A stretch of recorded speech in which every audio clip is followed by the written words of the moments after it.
नमस्कार मित्रों, आज का वीडियो ज्यूरी सिस्टम के ऊपर है, अदालतों की समस्या के ऊपर। कि अदालत में जो समस्या है, अदालत में समस्या है भ्रष्टाचार की, नेपोटिज्म यानी भाई भतीजावाद, यानी कि अधिकतर जो जज वगैरह है वो अपने रिश्तेदार वकीलों के फेवर में जजमेंट देते हैं और उससे सोसाइटी पे काफ़ी बुरा असर पड़ता है। क्योंकि जो गुंडा है वो गुंडा या कोई बहुत बड़ा उद्योगपति हो, वो क्या करेगा कि जज के एक दो रिश्तेदार को अपने पैनल पे रख देगा और सारे जजमेंट उसके फेवर में आ जाएंगे। और जब अपॉइंटमेंट होती है, जज की अपॉइंटमेंट होती है, तो अधिकतर अपॉइंटमेंट जज के रिश्तेदार या पब्लिक प्रोसिक्यूटर के भाई भतीजे भांजे उनकी अपॉइंटमेंट हो जाती है। तो उसकी वजह से कास्टिज्म भी बढ़ता है। वो कैसे होता है वो मैं बाद में एक्सप्लेन करूँगा। तो जो अदालतों की समस्या है उसके ऊपर ये वीडियो है कि उसका उपाय क्या है। उपाय यानी कि हम गैजेट में क्या छाप सकते हैं, गैजेट में कौन से कानून हमें छापने चाहिए, लेजिस्लेशन या गवर्नमेंट ऑर्डर, कैबिनेट रेजोल्यूशन, जो भी है, कि जिससे कि जो हमारी अदालतों में समस्याएं हैं वो कम हो। गैजेट क्या होता है? ये एक डॉक्यूमेंट है जो कि हर राज्य सरकार, भारत की जितनी भी 25-30 राज्य सरकारें हैं और केंद्र सरकार, हर 15 दिन महीने में एक गैजेट छापती है। और इसमें कलेक्टर, सेक्रेटरी सबके लिए आदेश होते हैं। उनके आदेश के ऊपर सेक्रेटरी और आदेश बनाते हैं और वो भी गैजेट में छपते हैं। राजपत्र कहा जाता है। यदि हमें सरकार में कोई भी परिवर्तन चाहिए, अच्छा या बुरा, तो गैजेट में लिखना पड़ता है। जो भी एक्टिविस्ट या जो भी नेता, कार्यकर्ता नेता या एनजीओ का लीडर जो बोलता है कि मुझे सरकार में ये परिवर्तन चाहिए, ये परिवर्तन चाहिए, लेकिन यदि वो ड्राफ्ट देने को तैयार नहीं है, तो मैं कहूँगा कि वो 99% नहीं 100% बकवास है। 100% बकवास समझ लो उसको। और गैजेट का ड्राफ्ट मिले, उसके बाद ड्राफ्ट पढ़ के हमें तय करना है कि उससे परिवर्तन जो आएगा सोसाइटी में वो अच्छा होगा या बुरा होगा। तो भारत में अदालतों में भ्रष्टाचार कितना बढ़ गया है कि निचली अदालतों में भ्रष्टाचार कम है, सुप्रीम कोर्ट में ज़्यादा है। अक्सर जो कुबुद्धिजीवी है भारत के, वो उल्टा बोलते हैं कि भाई सुप्रीम कोर्ट में करप्शन नहीं है, बस थोड़ा बहुत करप्शन है, वो ये मैजिस्ट्रेट सेशंस कोर्ट में है, बाकी हाई कोर्ट में कोई करप्शन नहीं है, कोई भाई भतीजावाद नहीं है। सुप्रीम कोर्ट में भी करप्शन नहीं है, भाई भतीजावाद नहीं है, वो सब बकवास है। सुप्रीम कोर्ट है वो लोअर कोर्ट से ज़्यादा करप्ट है। बस यही है कि उसका करप्शन सामने से हमें नहीं दिखता। वो इस तरह की बात हुई कि ट्रैफिक कांस्टेबल है, वो 10 रुपया लेता है, 20 रुपया लेता है, वो हमें दिख जाता है, चौराहे पर खड़े होकर रिश्वत लेता है। और पुलिस कमिश्नर है, वो एयर कंडीशन ऑफिस में बैठ के 100 करोड़ 2 करोड़ की रिश्वत लेता है, तो वो हमें दिखेगा नहीं। इसका मतलब ये नहीं है कि सिर्फ कांस्टेबल करप्ट है और कमिश्नर है वो करप्ट नहीं है। इस तरह से मैजिस्ट्रेट का भ्रष्टाचार हमें दिख जाता है क्योंकि हम अक्सर लोअर कोर्ट में जाते हैं, लेकिन सुप्रीम कोर्ट का भ्रष्टाचार है वो हमें दिखता नहीं है, क्योंकि आम आदमी तो सुप्रीम कोर्ट में जा नहीं सकता। तो सुप्रीम कोर्ट के मैं भ्रष्टाचार का एक केस का वर्णन करूं जो कि सबसे ज़्यादा खराब केसों में से एक है। कि स्विट्ज़रलैंड का एक बिलियनियर था, स्विट्ज़रलैंड का, और उसकी ये परवर्टेड था, उसको ये क्रिमिनल मेंटालिटी थी कि 8-10 साल की लड़कियों पे बलात्कार करना। तो उसने इंडिया आया और बॉम्बे में उसने 8-10 साल की 3 लड़कियों पे बलात्कार किया। और पुलिस को किसी ने इन्फॉर्मेशन दी, पुलिस इन मौके पर पहुंच गई। तो जो इंस्पेक्टर था उसने बोला कि भाई इस मुद्दे पे मुझे कॉम्प्रोमाइज़ नहीं करना, इस आदमी को तो मैं जेल पहुंचा के रहूँगा। तो उसकी दूसरा क्रिमिनल माइंड ये था कि वो जो करता था उसका वो वीडियो टेप उतारता था। तो उसके लैपटॉप में 300 वीडियो निकले अलग अलग देशों के, भारत, पाकिस्तान, फिलीपींस, श्रीलंका, अलग अलग देशों के वीडियो निकले। तो इंस्पेक्टर ने उस वीडियो की ढेर सारे CD DVD बना के सबको भेज दी। तो स्विट्ज़रलैंड की फॉरेंसिक लेबोरेटरी ने रिपोर्ट भेजा कि ये जो वीडियो है वो जेन्युइन है, यही आदमी है, क्रिमिनल है, लड़कियां हैं और यही लड़कियां हैं वगैरह वगैरह। तो लोअर कोर्ट ने पास कोई ऑप्शन नहीं बचा, इतने सारे सबूत थे। तो इसलिए लोअर कोर्ट के जज ने 7 साल की सज़ा की, जो कि कम है। ऐसे केस में 15 साल की सज़ा हो सकती है। इसलिए लोअर कोर्ट का जज भी बोल सकते हैं कि करप्ट था, पर चलो कम से कम 7 साल की सज़ा तो की उसने। सुप्रीम कोर्ट के चीफ जज खरे, मैं नाम के साथ बोलता हूँ, उसको कंटेम्प्ट का केस करना हो तो आज और अभी करे। सुप्रीम कोर्ट के चीफ जज खरे ने उस आदमी को बेल दे दिया कि जाओ भाई मैं आपको बेल दे देता हूँ। तो जाहिर है स्विट्ज़रलैंड का आदमी है, स्विट्ज़रलैंड का करोड़पति आदमी है, देश छोड़ के भाग गया। तो जब चीफ जज खरे बेल दे रहा था तब उसको पता था कि ये आदमी देश छोड़ के भाग जाएगा, तो भी उसने बेल दिया। तो इतने करप्ट हमारे सुप्रीम कोर्ट के चीफ जज है कि 7-8 साल 10 साल की लड़कियों पे बलात्कार करने वाला पकड़ा जाता है तो भी उसको दिन दहाड़े खुलेआम उसको बेल देके देश से भागने की मदद करते हैं। और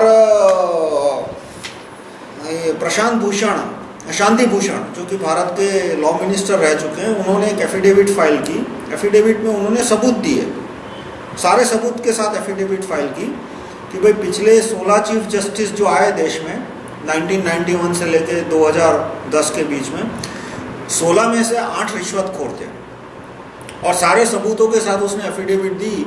तो कापड़िया उनको धमकाते हैं, चीफ जस्टिस कापड़िया, की एफिडेविट वापस खींच वरना मैं तेरे को कंटेम्प्ट ऑफ कोर्ट की सजा करूंगा। जो 8 भ्रष्ट जज है, रिटायर्ड चीफ जस्टिस, उनको कोई नोटिस वोटिस कुछ नहीं भेजा, उल्टा चोट आटे कोतवाल को यहाँ तो फरियाद की शांति भूषण सबूत दे रहे हैं कि भाई ये 8 जज करप्ट है।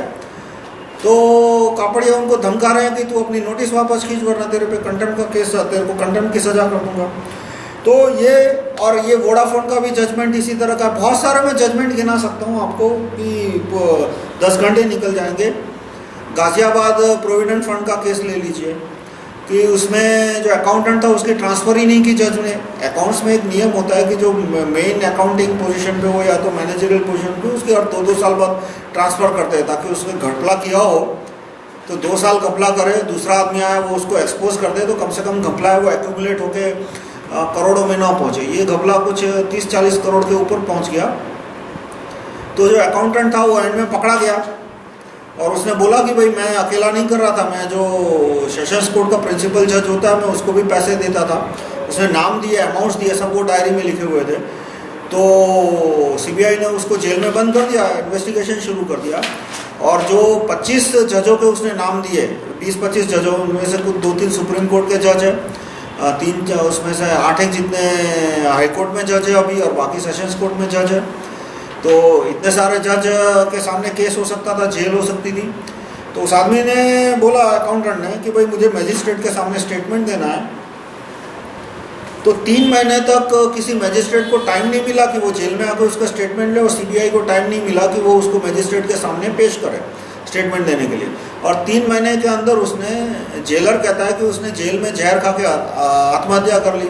और मेरा मानना है कि किसी ने उसको जहर दे के मार डाला, it's a case of murder. वो आदमी क्यों सुसाइड करेगा? उसने तो जो भी 10-20 करोड़ बनाए थे घपला करके कहीं छिपा रखे हो गए। जेल की सज़ा कितनी होती है? उसको 7 साल की सज़ा होती है मिस अप्रोप्रिएशन की। जेल के आने के बाद वो आराम से जिंदगी जीता, उसको कोई आत्महत्या करने की ज़रूरत ही नहीं थी, उसकी हत्या ही हुई है। हत्या से किसने कराई वो तो बता नहीं सकते, लेकिन हत्या से सबसे ज़्यादा फ़ायदा किसको हुआ? वो 2-3 सुप्रीम कोर्ट के जज को, वरना उनका नाम आ जाता कंप्लेन में। और वो आदमी सबूत भी दे रहा था कि भाई मैंने इसको इतना पैसा दिया, इसको इतना पैसा दिया। खैर, तो यहाँ तक कि जिनके ऊपर गबन का टेंजिबल एविडेंस है, ऐसे लोग हमारे सुप्रीम कोर्ट में जज बन के बैठे हैं, हाई कोर्ट में जज बन के बैठे हैं। तो यूँ समझो कि जो सुप्रीम कोर्ट से लेकर मैजिस्ट्रेसी सर से पाँव तक करप्ट है। अब उपाय क्या है? अंत में उपाय पे आते हैं। तो पहला उपाय जो मैं सजेस्ट करता हूँ वो है right to recall supreme court chief जज। पूरा जो कोर्ट का एडमिनिस्ट्रेशन है वो सुप्रीम कोर्ट चीफ जज के हाथ में होता है। केंद्र सरकार कोई भी नियम बनाती है तो अदालत पे तभी अप्लाई होता है जब सुप्रीम कोर्ट का चीफ जज उस पर साइन करे। चीफ मिनिस्टर कोई नियम बनाते हैं, या तो असेंबली कोई नियम बनाती है तो भी वो अदालत में तभी अप्लाई होगा जब वो हाई कोर्ट के चीफ जस्टिस उस पर साइन करते हैं। तो ये तो नोडल पोजीशन बहुत इंपॉर्टेंट है और उस पर राइट टू रिकॉल होना चाहिए। अब कुबुद्धिजीवी जो है भारत के, वो बार बार चिल्ला के बोलते हैं कि right to recall supreme court जज गैर कानूनी है, अनकॉन्स्टिट्यूशनल है। तो मैं आपको मेरा रेफरेंस मटेरियल देता हूँ, rahulmehta.com/301.htm। मैं रिपीट करूँगा, rahulmehta.com/301.htm। ये कुछ 300-350 पेज का रेफरेंस मटेरियल है और हिंदी में है 301.h.htm। तो उसके चैप्टर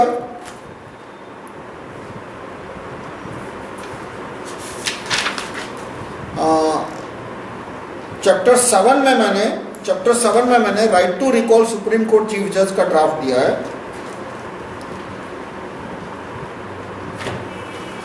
ये right to recall supreme court chief जज का ड्राफ्ट 1.5 पेज का है। इस ड्राफ्ट के लिए पार्लियामेंट के कानून की जरूरत नहीं है, पीएम या सीएम के हस्ताक्षर से गैजेट में छप सकता है। गैजेट में छपने के बाद अमल में आ जाएगा। तो जितने कुबुद्धिजीवी है जो कहते हैं कि right to recall supreme court जज है वो गैर कानूनी है, गैर कॉन्स्टिट्यूशनल है, उनमें से बहुतों को मैंने ये ड्राफ्ट बताया। तो वो ड्राफ्ट में एक भी क्लॉज ऐसा नहीं निकल पाया जो कि कॉन्स्टिट्यूशन के 400 आर्टिकल से कोलाइड करता है। कॉन्स्टिट्यूशन में कुछ 400 आर्टिकल है, 396 टू बी एग्जैक्ट। तो सारे जो इसके 11 क्लॉजेस है right to recall supreme court chief जज के, कॉन्स्टिट्यूशन के 395 में से एक भी आर्टिकल को कॉन्ट्राडिक्ट नहीं करते। तो मैंने उनको बोला कि भाई आप चिल्ला चिल्ला के बोलते हो कि ये अनकॉन्स्टिट्यूशनल है, तो बताओ कि कौन सा क्लॉज कॉन्स्टिट्यूशन के कौन से आर्टिकल नंबर को वायलेट होता है या क्लैश होता है। तो वो अभी तक आर्टिकल नंबर नहीं बता पाए, इसलिए आप वो नई बात कहते हैं कि ये ड्राफ्ट हमें पढ़ा ही नहीं है, ये एकदम बकवास ड्राफ्ट है, हमको पढ़ना भी नहीं है। वो बात बोले कि उनको पढ़ना नहीं है तो ठीक है, क्योंकि सबके पास टाइम नहीं होता हर एक चीज़ के लिए। कोई बोले कि भाई मेरी बात सुनने का उनको टाइम नहीं है तो मुझे बुरा नहीं लगता, लेकिन वो छाती ठोक के कहते हैं कि ये right to recall supreme court chief जज अनकॉन्स्टिट्यूशनल है। तो कोई मुझे बताए कि इसका कौन सा क्लॉज कौन से आर्टिकल को भंग करता है, वो पिछले 6 साल में कोई बता नहीं पाया।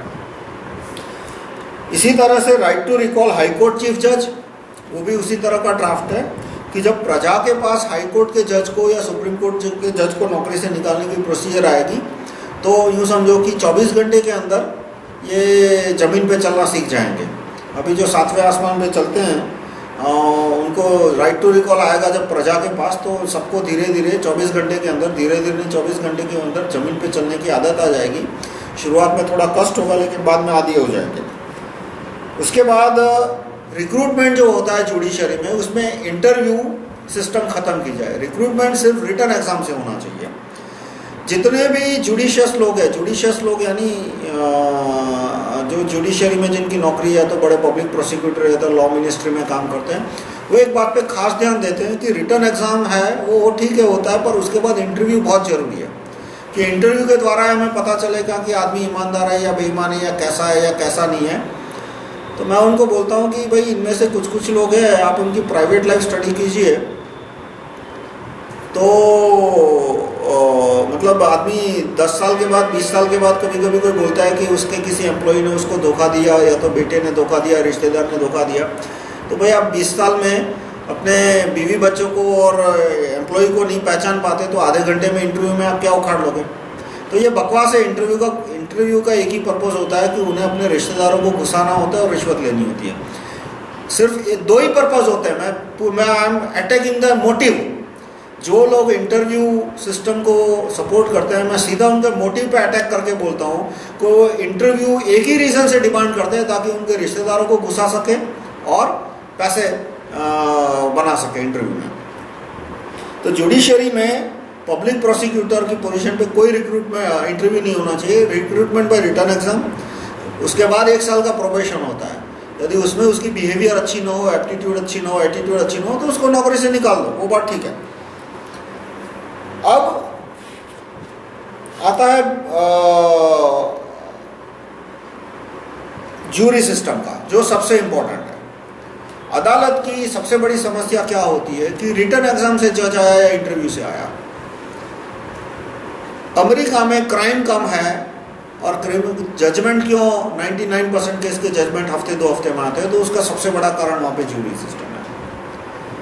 ज्यूरी सिस्टम और जज सिस्टम है वो जमीन आसमान का फर्क ला देता है सोसाइटी में। जिस सोसाइटी में ज्यूरी सिस्टम है वहाँ भ्रष्टाचार कम होता है, वहाँ दमन कम होता है, वहाँ लोग सरकारी अधिकारी की इज्जत करते हैं पर उससे डरते नहीं है। सोसाइटी में उसकी वैल्यू होती है, पर ऐसा नहीं कि वो राजा की तरह घूम रहा है या लाट साहब की तरह घूम रहा है। और वहाँ आम आदमी की भी रिस्पेक्ट होती है। तो क्या फ़र्क पड़ता है? ऐसी क्या चीज़ है ज्यूरी सिस्टम और जज सिस्टम में कि जज सिस्टम में उस सोसाइटी को पूरा तबाह कर देता है और ज्यूरी सिस्टम है वो सोसाइटी को बचा लेता है। बेसिक फ़र्क क्या है कि हर एक सोसाइटी एक देश है, उसको छोटे एरिया में बांटते हैं, राज्य है, उसके नीचे जिले, उसके नीचे तहसील। कोई भी एरिया ले लो जिसमें 1-2 लाख की बस्ती है, तहसील जिला कुछ भी, और हर महीने वहाँ पे मान लो 300-400 केस होते हैं, कंप्लेंट्स, क्रिमिनल केस या सिविल केस, हर महीने वहाँ पे उस 2-3 लाख की बस्ती में हर महीने 100-200 कंप्लेन इस तरह की हो रही है। अब जज सिस्टम में क्या होता है कि ये सारी 100 कंप्लेन जो है वो 1 या 2 या 3 न्यायाधीशों के पास जाती है।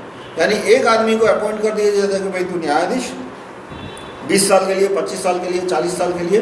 अब उसके ट्रांसफ़र हो सकती है, पर सारे केस उस एरिया के उसके पास जाएंगे। यानी कि आने वाले 2-3 साल में जितने भी केस होंगे वो भारत के 14,000 न्यायाधीशों के पास जाएंगे, 15,000 न्यायाधीशों के पास जाएंगे। उसमें से कुछ हाई कोर्ट के, कुछ सुप्रीम कोर्ट के, कुछ लोअर कोर्ट के। ज्यूरी सिस्टम में क्या होता है कि उस एरिया में 300 केस है तो हर एक केस के लिए 12 अलग अलग सिटीजन को एट रैंडम वोटर लिस्ट में से निकाला जाता है। मतलब कि ये वोटर लिस्ट है और निकालने का तरीका अलग अलग होता है, पर इस वोटर लिस्ट में एक कोई पर्टिकुलर केस है तो इस वोटर लिस्ट में से, उस डिस्ट्रिक्ट का जो वोटर लिस्ट है उसमें से 12 लोगों को बुलाया जाता है, 12-15 लोगों को, और बोला जाता है कि भाई इस केस में आपको क्या जजमेंट देना है। और जो आदमी एक बार ज्यूरी में आता है वो 10 साल तक रिपीट नहीं होता। जज सिस्टम और ज्यूरी सिस्टम में ये सबसे बड़ा फर्क है कि जज है वो 20 साल तक जज बना, जज बनने के बाद वो 20-25-30 साल तक नौकरी चलेगी उसकी। तो एक साल में मान लो एक जज 100 जजमेंट देता है तो 30 वर्षों के अंदर उसने करीब 30,000 जजमेंट दिए। जबकि ज्यूरी सिस्टम में वो 30,000 जजमेंट कौन देगा? 30,000 मल्टीप्लाइड बाई 12 यानी करीब 3,60,000 सिटीजन। तो ज्यूरी सिस्टम ही एक नहीं है। ऐसा नहीं है कि एक जज को हमने 12 ज्यूरी से रिप्लेस किया। हमने ज्यूरी सिस्टम में एक जज को 1,00,000-2 लाख नागरिकों से रिप्लेस किया। और इससे क्या फर्क पड़ता है? तो जो जज लॉयर का नेक्सस है और जो नेपोटिज्म जिससे शुरू होता है, सबसे इंपॉर्टेंट चीज होती है या तो सबसे खराब चीज जज सिस्टम में वो है जज लॉयर का नेक्सस। कि एक आदमी एक जगह पे 2-3-4 साल से जज है, उसके बाद उसकी ट्रांसफर होगी तो आसपास ही किसी उसी राज्य की कोर्ट में होगी। जो मैजिस्ट्रेट होता है उसकी ट्रांसफर आउट ऑफ स्टेट नहीं होती। यूपी का मैजिस्ट्रेट है उसकी ट्रांसफर यूपी में ही होगी, गुजरात का मैजिस्ट्रेट है उसकी ट्रांसफर गुजरात में ही होगी। इसी तरह से डिस्ट्रिक्ट जज और सेशंस जज जो होते हैं उनकी भी ट्रांसफर स्टेट के अंदर ही होती है। कोई मध्य प्रदेश का डिस्ट्रिक्ट जज है तो उसकी ट्रांसफर मध्य प्रदेश में होगी। तो इन लोगों की एक आदमी जज बनता है तो 5-6 महीने में ही उसकी सांठगांठ हो जाती है। जो गिने चुने कुछ नामी वकील होते हैं, या तो वो क्या करता है, वो अपने किसी रिश्तेदार को उस कोर्ट में बोलेगा कि तू यहाँ आके प्रैक्टिस कर। और ये क्रॉस नेपोटिज्म होता है, यानी कागज पे साबित करने जाओगे तो इम्पॉसिबल है। नार्को टेस्ट से साबित हो सकता है, ऐसा नहीं है कि सबूत नहीं मिलेगा। नार्को टेस्ट यदि लिया जाए तो क्रॉस नेपोटिज्म भी प्रूव हो जाएगा। पर क्रॉस नेपोटिज्म कैसे करते हैं कि मान लो मैं जज हूँ और मेरा एक दोस्त भी जज है, तो मैं अपने भांजे को कभी अपनी कोर्ट में घुसने भी नहीं दूंगा, और मेरा जो दोस्त है वो अपने भतीजे को कभी उसकी कोर्ट में घुसने नहीं देगा। लेकिन मेरा दोस्त जो जज है उसका भांजा मेरी कोर्ट में आके 1-2 करोड़ कमा लेगा, और मेरा भतीजा उसकी कोर्ट में जाके 1-2 करोड़ कमा लेगा। तो इस तरह से 4-5 जज होते हैं, वो एक ग्रुप बना लेते हैं।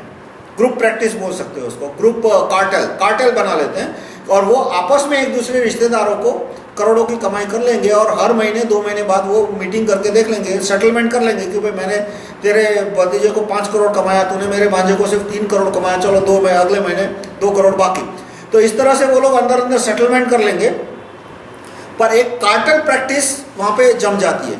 ये पूरी दुनिया में जहाँ जज सिस्टम है, अकेला हिंदुस्तान नहीं, पूरी दुनिया में जहाँ जज सिस्टम है वहाँ पे कार्टेल प्रैक्टिस शुरू हो जाती है कि जज उसके लंगोटिया यार हो, या तो खास दोस्त हो, या तो उसके रिश्तेदार हो, उसके थ्रू वो उसको फेवरेबल जजमेंट देना शुरू करेगा। तो रिलेशन कैसे होता है कि यदि मैं जज हूँ तो मैं कभी आसिल को नहीं बोलूँगा कि इस वकील के पास जाए, या मेरे भतीजे के पास जाए, या मेरे भांजे के पास जाए, तो मैं हो सकता है पकड़ा जाऊँ, उसने कहीं टेप रिकॉर्ड छुपा रखा है। लेकिन उस आसिल का जो वकील है उसको पता है कि यदि ये केस जीतना है तो मुझे इसके भतीजे के पास जाना पड़ेगा या इसके भांजे के पास जाना पड़ेगा। वो एक public knowledge, semi public knowledge होता है। यानी कोर्ट में जो लोग घूमते हैं उनको पता है कि इस जज के से काम निकलवाना हो तो इस वकील से मिलना पड़ेगा, उस वकील से मिल लो। और वो वकील है, वो आप चेक में फी देना चाहते हो तो चेक में ले लेगा, कैश में देना चाहते हो तो कैश में ले लेगा। और उस वकील ने फी ले लिया, उसके बाद उस वकील को, जज को प्रमोशन दिलाना है तो प्रमोशन दिलाना है, पैसे दिलाना है तो पैसे दिलाना है, लेकिन वो जो करप्शन है वो किसी भी हालत में बाहर नहीं आएगा जब तक कि नार्को टेस्ट ना लिया जाए।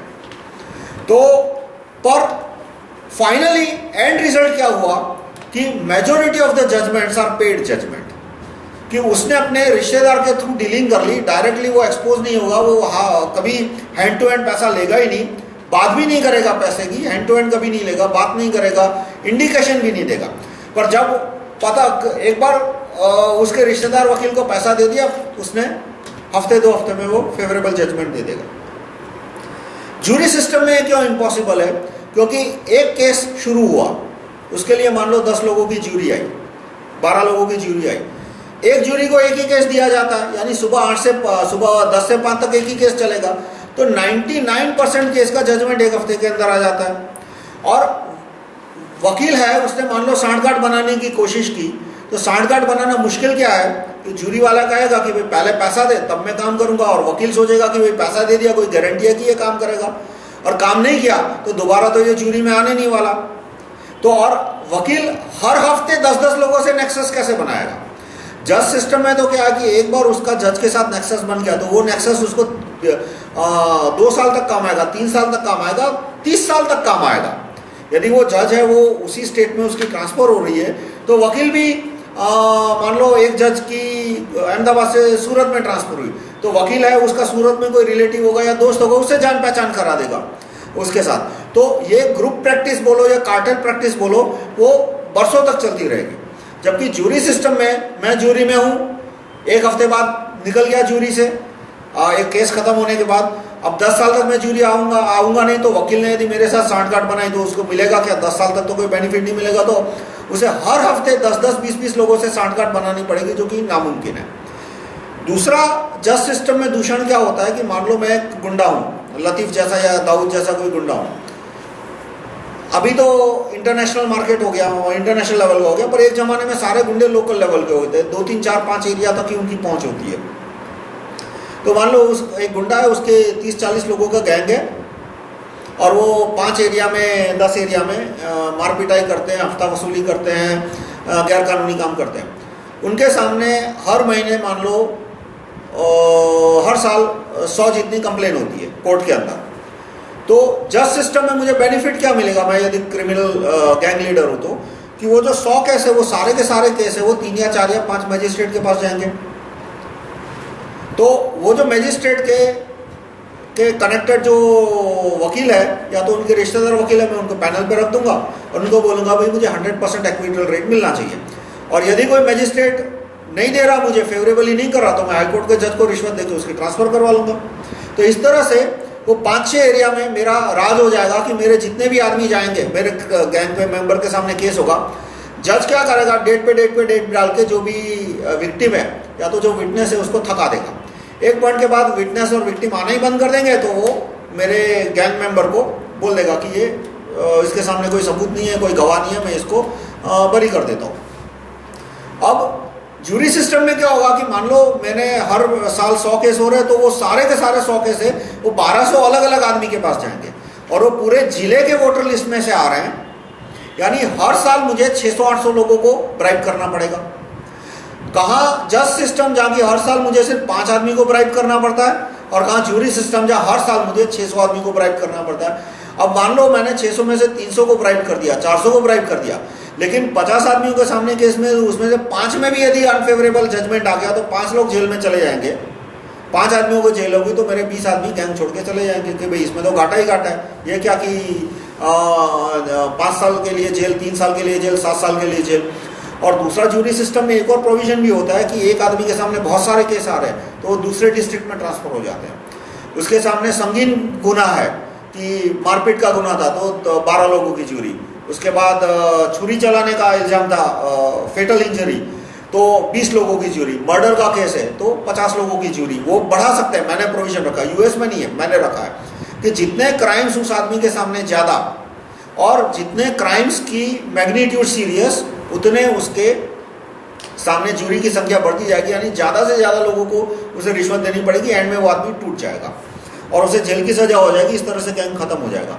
तो आप देखिए कि जितने भी कंट्री जहाँ पे जूरी सिस्टम है वहाँ कहीं भी लोकल लेवल पे हफ्ता वसूली का क्राइम नहीं है, और जितने भी एरिया जहाँ जहाँ जज सिस्टम है वहाँ पे अधिकतर देशों में, ऐसा नहीं सिर्फ इंडिया में, मैक्सिको या जितने भी देश हैं, अधिकतर देशों में हफ्ता वसूली का क्राइम है कि गुंडे हैं वो खुलेआम दुकानदारों से हफ्ता वसूल करते हैं और खुलेआम वो गैरकानूनी काम करते हैं, और बस वो जज के 2-4 रिश्तेदारों को अपने पैनल पर रख लेंगे और उनके सामने जितने भी केस आएंगे उनके गुंडे वो बरी हो जाते हैं।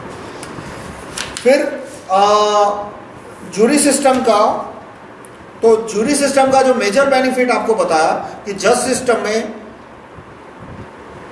एक आदमी 30 साल तक जज है तो 2000 से लेके 1000 बड़े केस या तो 10,000 छोटे केस एक ही आदमी के पास जाएंगे, जबकि जूरी सिस्टम में ये केस है वो 50,000, 1 लाख, 2 लाख नागरिकों के बीच बढ़ जाएंगे। यानी किसी को कंटिन्यूअस एक्विटल चाहिए। मान लो मेरे रोज 50 क्राइम कर रहा हूँ, मैं या मेरे आदमी रोज 500 हर महीने 500 क्राइम कर रहे हैं, तो जज सिस्टम में मुझे, मेरे सामने 600 केस है, मेरे आदमियों के सामने 600 केस है, जज सिस्टम में मुझे सिर्फ 4-5 मजिस्ट्रेट को, 1-2 सेशन जज को, 1-2 हाईकोर्ट के जज को कवर करना है। जूरी सिस्टम में मुझे हर साल 5-10 हज़ार लोगों को कवर करना पड़ेगा, जो कि इम्पॉसिबल टास्क है। उसके बाद जज सिस्टम का एक और दुर्गुण यह है कि वकील है वो उस जज पे भरोसा कर सकता है। जब उसको ये भ्रष्टाचार करना और रिश्वत देनी हो तो भरोसा कैसे कर सकता है, जो भरोसा जूरी सिस्टम में पॉसिबल नहीं है। कि मान लो आप वकील हो और मैं जज हूं, तो और आपने बोला कि भाई 1 लाख 2 लाख दोगे, आप मुझे एक्विटल कर दो किसी गुंडे को या किसी को भी, तो अब हमेशा सवाल आता है कि भाई पैसा पहले दूं या काम पहले करूं, क्योंकि कॉन्ट्रैक्ट तो है नहीं कि मान लो पैसा नहीं मिला और आपका काम कर दिया और मैं आपको जाके केस फाइल करूं। तो जज सिस्टम में ये क्यों प्रॉब्लम सॉल्व हो जाता है कि मैं जज हूं, मैं रिस्क ले सकता हूं कि चलो मैं इसके आदमी को बरी कर देता हूं, पैसा देगा, क्यों नहीं देगा, इसके 10 केस और मेरे पास पड़े, यदि इस केस में पैसा नहीं दिया तो मैं उसके 10 केस बिगाड़ दूंगा। तो मैं फ्री में का पहला काम मैं बोलूँ फ्री में नहीं करूँगा, मैं कहूँगा कि चलो काम पहले करूँगा बाद में पैसा दूंगा। काम हो गया उसके बाद वो मुझे पैसा क्यों देगा, क्यों मुझको धोखा नहीं देगा, क्योंकि वकील भी सोचेगा कि भाई 11 केस और पड़े मेरे इसके केस में, इसको यदि पैसा नहीं दिया तो 11 केस में तो केस बिगाड़ देगा। ऊपर से यदि मैं उसको टाइम सर जितना कमिट किया उतना पैसा दे देता हूँ तो मुझे 11 केस में भी निकलने में आसानी होगी। यानी चेन ऑफ ट्रांजैक्शन, जहाँ पे चेन ऑफ ट्रांजैक्शन है वहाँ ट्रस्ट मेंटेन हो जाता है, बिल्ड भी हो जाता है, मेंटेन भी हो जाता है।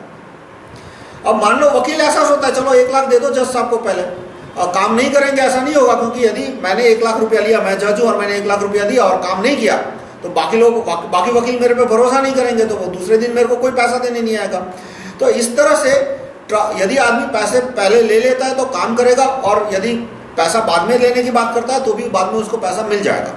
जबकि ज्यूरी सिस्टम में ये एग्रीमेंट भी प्रॉब्लम में आ जाता है कि मैं यदि ज्यूरी में हूं और मैंने देखा साले ये तो बहुत कमीना आदमी है, आज इसने इसको मारा है, कल मुझे भी मार सकता है, मेरे रिश्तेदार को भी मार सकता है, इसको तो जेल में बंद करना है, और वकील मुझे आके बोलता है कि भाई 1 लाख रुपया ले लो छोड़ दूंगा, तो मैं 1 लाख रुपया ले लूंगा और फिर भी उसको जेल कर दूंगा।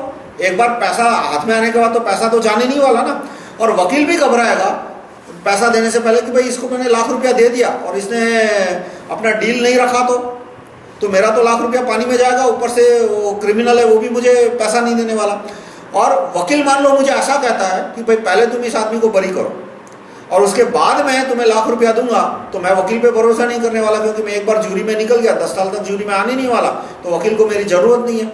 यानी ज्यूरी सिस्टम में सीक्वेंस ऑफ ट्रांजैक्शन नहीं है, एक फैसला होता है उसके बाद वो वापस सोसाइटी में चले गए, उनके पास कोई पोजीशन नहीं है, कोई पावर नहीं है, कोई नाम नहीं है, तो वो और वकील भी उसको ज्यूरी मेंबर को पहली बार मिला और केस खत्म होने के बाद दोबारा कभी मिलने नहीं वाला, इसलिए ट्रस्ट बिल्डअप करना ज्यूरी सिस्टम में इम्पॉसिबल है। तो और जज सिस्टम में क्रॉस नेपोटिज्म चल सकता है, ज्यूरी सिस्टम में क्रॉस नेपोटिज्म नहीं चलता। जज सिस्टम में कैसे क्रॉस नेपोटिज्म चल सकता है कि मैं जज हूं मेरा एक दोस्त जज है, मैं उसके भतीजे को बोलूंगा कि तू मेरी कोर्ट में आके प्रैक्टिस कर, करोड़ 2 करोड़ कमा दूंगा, वो मेरे भांजे भतीजे को करोड़ 2 करोड़ कमा देगा। अब ज्यूरी में ये कैसे पॉसिबल नहीं है कि मैं मान लो मुझे ज्यूरी का समन्स आया, मैं ज्यूरी के लिए गया, 1 हफ्ते में तो खत्म हो जाएगा ट्रायल। अब दूसरी जगह पे कोई ज्यूरी है, वहां मेरा रिश्तेदार है या नहीं, कहाँ पता लगने वाला है मुझे। तो इस तरह से क्रॉस नेपोटिज्म कि भाई तू मेरे वकील को फायदा दिला, मैं तेरे वकील को फायदा दूंगा, वो ज्यूरी सिस्टम में पॉसिबल नहीं है। इसी तरह से जो नेक्सस है वो कमजोर कैसे हो जाता है कि मैं कैरियर क्रिमिनल हूं, तो मैंने 5 जजों से मेरा अक्सर पाला पड़ता है, उसके 2-3 रिश्तेदारों को, 10 वकीलों को मैंने अपने पैनल पे रख लिया। अब ज्यूरी में तो पूरी जो 10 लाख की वोटर लिस्ट है, 10 लाख की वोटर लिस्ट है, उसमें रैंडम सिलेक्शन होने वाला है। तो मेरे वकीलों के, मेरे पैनल में 100 वकील भी हो, हर एक वकील के 10 रिश्तेदार हो, तो 1000 रिश्तेदार, तो क्या गारंटी है कि वो 1000 में से एक आदमी ज्यूरी में आएगा। और ज्यूरी में 12 लोग होंगे, तो क्या प्रोबेबिलिटी है कि 2 आदमी ज्यूरी में आएंगे जो कि मेरे 100 वकीलों में से किसी न किसी के रिश्तेदार हैं। तो आप इस तरह से प्रोबेबिलिटी या स्टैटिस्टिक लगाए तो ज्यूरी में मेरे वकील के रिश्तेदार होने की प्रोबेबिलिटी 1/1000, 2 रिश्तेदार होने की प्रोबेबिलिटी हो गई 1/मिलियन, या अप्रोक्सीमेट बोल रहा हूँ 1/मिलियन। इस तरह से प्रोबेबिलिटी प्रैक्टिकली 1/बिलियन हो जाती है। यानी ज्यूरी सिस्टम में जो नेपोटिज्म है, वो नेपोटिज्म का फैक्टर खत्म हो जाता है। फिर ज्यूरी सिस्टम से जजमेंट कैसे जल्दी आते हैं कि एक ज्यूरी को एक ही केस दिया, यानी 10 से 5 तक एक ही केस चलने वाला है, वकील जितनी भी उल्टी सुल्टी दलीलें दे थक जाएगा, सारी दलीलें उसकी खत्म हो जाएगी। ज्यूरी बोलेगी भाई बोल, जितनी दलील करनी है तो करते जा, और उसमें जब दलील खत्म हो जाएगी तो फिर 1 आध दिन में जजमेंट आ जाएगा। तो ज्यूरी सिस्टम का जो ड्राफ्ट मैंने दिया है, ये ज्यूरी सिस्टम का ड्राफ्ट है। ये ड्राफ्ट हम मुख्यमंत्री को हमें कहना चाहिए कि वो गैजेट में छापे, और दूसरे नागरिकों को कैसे कहना चाहिए कि भाई आप भी मुख्यमंत्री को विनती करो कि वो ज्यूरी सिस्टम का ड्राफ्ट गैजेट में छापे। और उसके बाद हमें उधम सिंह से विनती करनी चाहिए कि वो भी प्रधानमंत्री को समझाए कि वो ज्यूरी सिस्टम के ड्राफ्ट गैजेट में छापे। और उधम सिंह के मेरा ऊपर वीडियो है, पूरा जो राइट टू रिकॉल का जो मेरा एजेंडा है उसमें सबसे अहम भूमिका उधम सिंह की है, महात्मा उधम सिंह की। और अंत में महात्मा उधम सिंह के कहने पे ही ये ड्राफ्ट ज्यूरी में आएंगे, गैजेट में आएंगे। अब ज्यूरी सिस्टम का कुछ मैं संक्षिप्त इतिहास दूं आपको कि कैसे ज्यूरी प्रथा अस्तित्व में आई, भारत में ज्यूरी सिस्टम थी, क्यों निकाली गई, उसके बारे में कुछ बताता हूँ। ज्यूरी सिस्टम सबसे पहले आई ग्रीस में 600 BC के आसपास। किस तरह से कि ग्रीस में नागरिकों के पास राइट टू रिकॉल था, यानी कि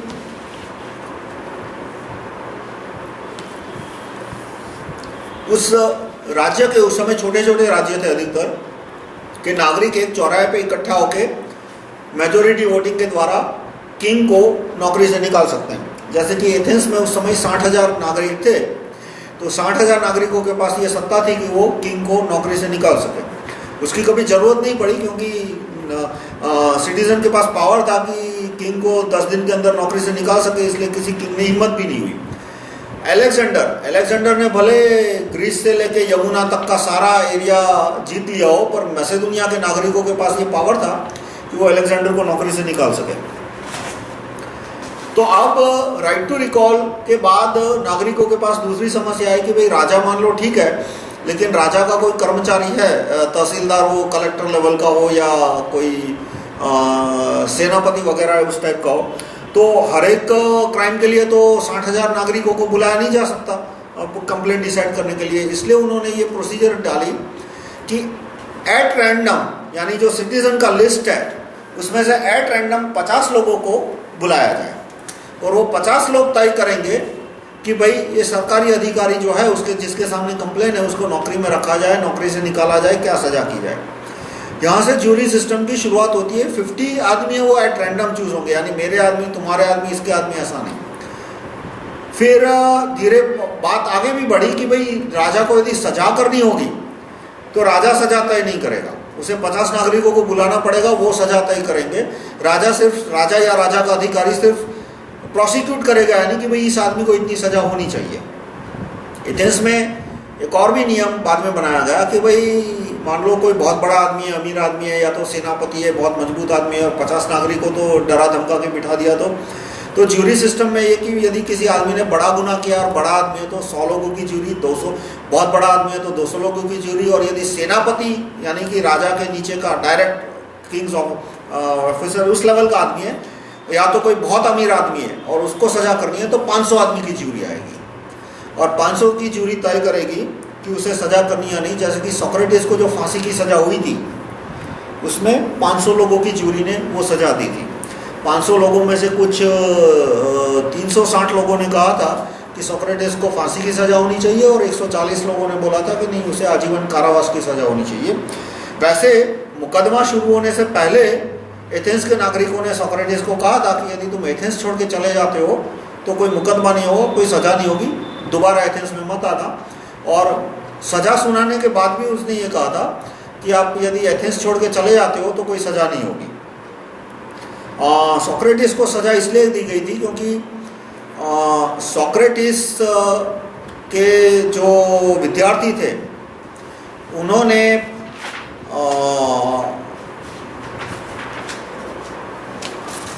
सोक्रेटिस के विद्यार्थियों ने, केटो उसका नाम था, CATO, सोक्रेटिस का एक विद्यार्थी था, क्रेटास या क्रेटो,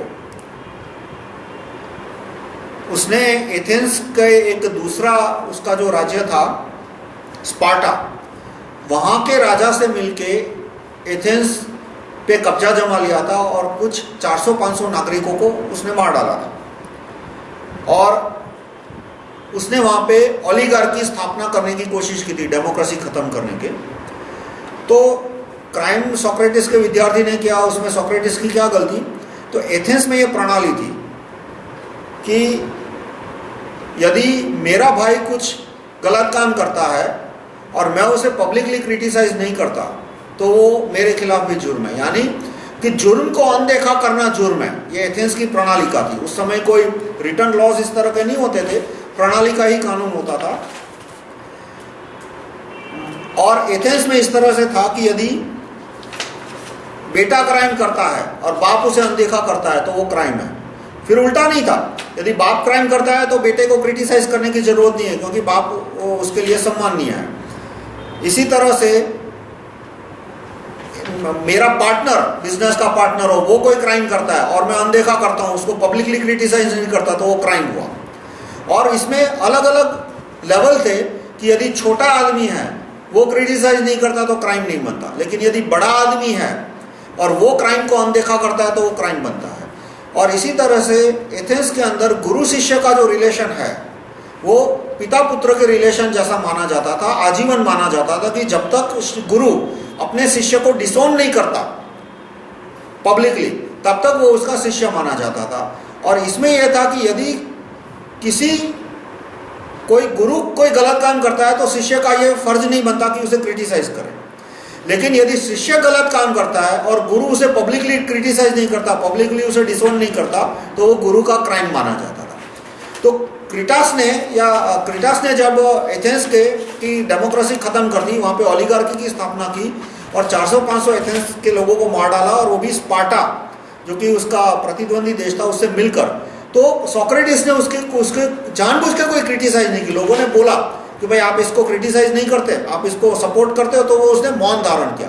सोक्रेटिस की यह खूबी थी कि आम आदमी को जीभ भर के गालियां देता था, वो हमेशा डेमोक्रेसी का उसने विरोध किया। इसीलिए अमीर आदमियों ने उसको फादर ऑफ फिलोसफी का सर्टिफिकेट दिया है।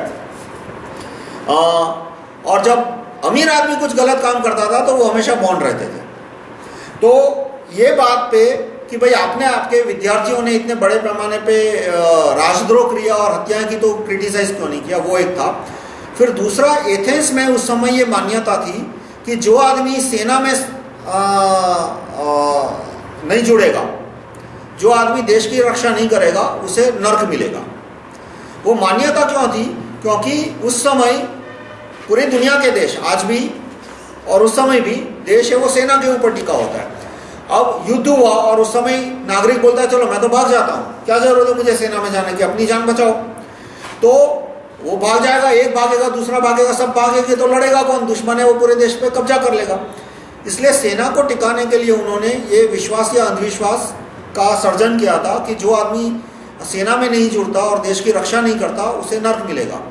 तो सोक्रेटिस ने इसका पब्लिकली खंडन शुरू किया कि ये सब बकवास है, कोई जरूरत नहीं है सेना में जाने की। यानी वो युवकों को उकसाता था कि तुम्हें सेना में जाने की जरूरत नहीं है। तो एथेंस के लोगों ने ये नहीं बोला कि इसलिए हम आपको सजा देंगे, उन्होंने बोला कि आप एथेंस छोड़ के चले जाओ। तो सोक्रेटिस ने बोला नहीं, मैं एथेंस छोड़ के नहीं जाऊंगा। वैसे भी सोक्रेटिस की उम्र कुछ 80-85 साल हो चुकी थी। वो 2-3 साल में यूँ समझो कि उसके कमर तक क्या वो छाती तक कब्र में ही था। तो सोक्रेटिस को था कि चलो यदि मुझे फांसी हो जाती है तो मुझे पब्लिसिटी मिलेगी, फेम मिलेगा, और वैसे भी 2-3 साल में तो मरना ही है। कोई 25 साल का उम्र का, 30 साल की उम्र का आदमी कोई शहादत लेता है तो बोल सकते हैं कि उसकी शहादत की कीमत है। 80-85 साल की उम्र को यदि शहीद होने का ख्वाब आ गया तो वो तो पब्लिसिटी स्टंट होता है। तो इसलिए सोक्रेटिस ने बोला कि नहीं, मैं एथेंस छोड़ के नहीं जाऊंगा। इसलिए मुकदमा हुआ और मुकदमा में 500 में से 360 लोगों ने बोला कि उसे फांसी की सजा होनी चाहिए, 140 ने बोला आजीवन कारावास होना चाहिए। और उस पर यह जुर्म था कि वो सेना को कमजोर कर रहा है और उसने अपने विद्यार्थी को डिसोन नहीं किया और अपने विद्यार्थी को क्रिटिसाइज नहीं किया। वो एथेंस के उस समय के कानूनों की बात करता हूँ। एथेंस का उस समय का कानून था कि कोई भी आदमी यदि जुर्म करता है तो आप उसे नजरअंदाज नहीं करते, आपका ये फर्ज बनता है कि आप उसे क्रिटिसाइज करें। उसके बाद जूरी सिस्टम यूरोप में चली, रोम में खत्म हो गई और 950 एडी में दोबारा ब्रिटेन में आई। और उसी के बाद ब्रिटेन का ग्राफ है वो अब शुरू होता है। ब्रिटेन में जूरी सिस्टम आई कॉरोनर्स जूरी के द्वारा। कॉरोनर्स जूरी यानी क्या कि कोई भी पुलिस अधिकारी किसी नागरिक को इजा पहुंचाता है या उसकी हत्या करता है, भले हत्या करता है, तो वहां पे राजा का अधिकारी इन्वेस्टिगेशन के लिए आएगा। कॉरोनर यानी राजा का अधिकारी।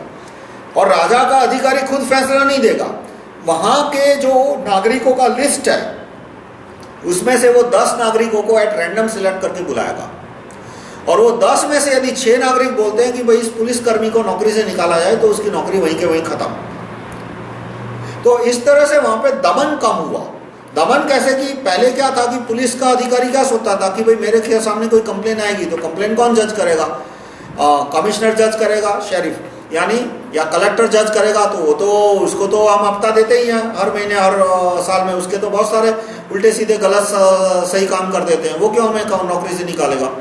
पर जब पुलिसकर्मियों ने देखा कि अब तो नौकरी से निकालने का पावर पब्लिक के हाथ में आ गया, तो उन्होंने देखा कि अब हम पब्लिक की बिना फिजूल की पिटाई करेंगे या तो बिना फिजूल का उनसे पैसा ऐंठेंगे तो वो हमें नौकरी से निकाल दे सकते। और इसलिए उनका पब्लिक के प्रति रवैया शरीफों वाला हो गया। और 950 एडी में कॉरोनर्स जूरी सिस्टम आया और 950 एडी से ब्रिटेन का ग्राफ ऊपर होना शुरू होता है। कैसे उद्योगों का विकास और हर तरह से शुरू होता है कि कहीं भी कोई छोटा उद्योग का कोई कारीगर कुछ इनोवेशन लाता है या तो मेहनत करता है, मेहनत से या तो इनोवेशन से जब उसकी आमदनी डबल हो जाती है, 3 गुनी हो जाती है, तो वहाँ के जो सरकार के अधिकारी होते हैं, जज हो या तो सामंत हो या पादरी हो, उस समय जुडिशरी, ब्रिटेन में उस समय जुडिशरी सामंत और पादरियों के हाथ में थी। तो उनको जलन होने लगती है कि साला ये आदमी अमीर हो गया, तो वो क्या करेंगे, उसके सामने सही गलत केस ठोक के उससे पैसे ऐंठना शुरू करेंगे और वो सफल हो जाएंगे। लेकिन जूरी सिस्टम आने के बाद वो पावर कम हो गया। कैसे कि 1100 एडी में एक और कानून लाया गया जिसे मैग्ना कार्टा कहते हैं। मैग्ना कार्टा पे आप गूगल करना, मैग्ना कार्टा में ट्रायल बाय पियर्स कहा गया है। ट्रायल बाय पियर्स या तो ट्रायल बाय जूरी, 2-3 अलग अलग शब्द है। उसमें ही क्या था कि जो राजा का अधिकारी है, सामंत या पादरी या कोई भी, वो सिर्फ ये तय करेगा कि इस आदमी को सजा होनी चाहिए, पर सजा फाइनल डिसीजन कौन लेगा? राजा का अधिकारी नहीं लेगा। वो सिर्फ प्रपोज करेगा कि इस आदमी को 6 महीने की सजा करो, इस आदमी को इतना दंड करो वगैरह। तय कौन करेगा कि उस एरिया के नागरिकों के लिस्ट में से 10-12 नागरिक एट रैंडम चुने जाएंगे, सिलेक्ट होंगे एट रैंडम, और 10 में से जब मिनिमम 7 लोग बोलते हैं या कभी कभी 10 लोग बोलते हैं तभी उसको सजा होगी, वरना उसको सजा नहीं होगी। और यहाँ से इंग्लिश लिबर्टी का जन्म होता है।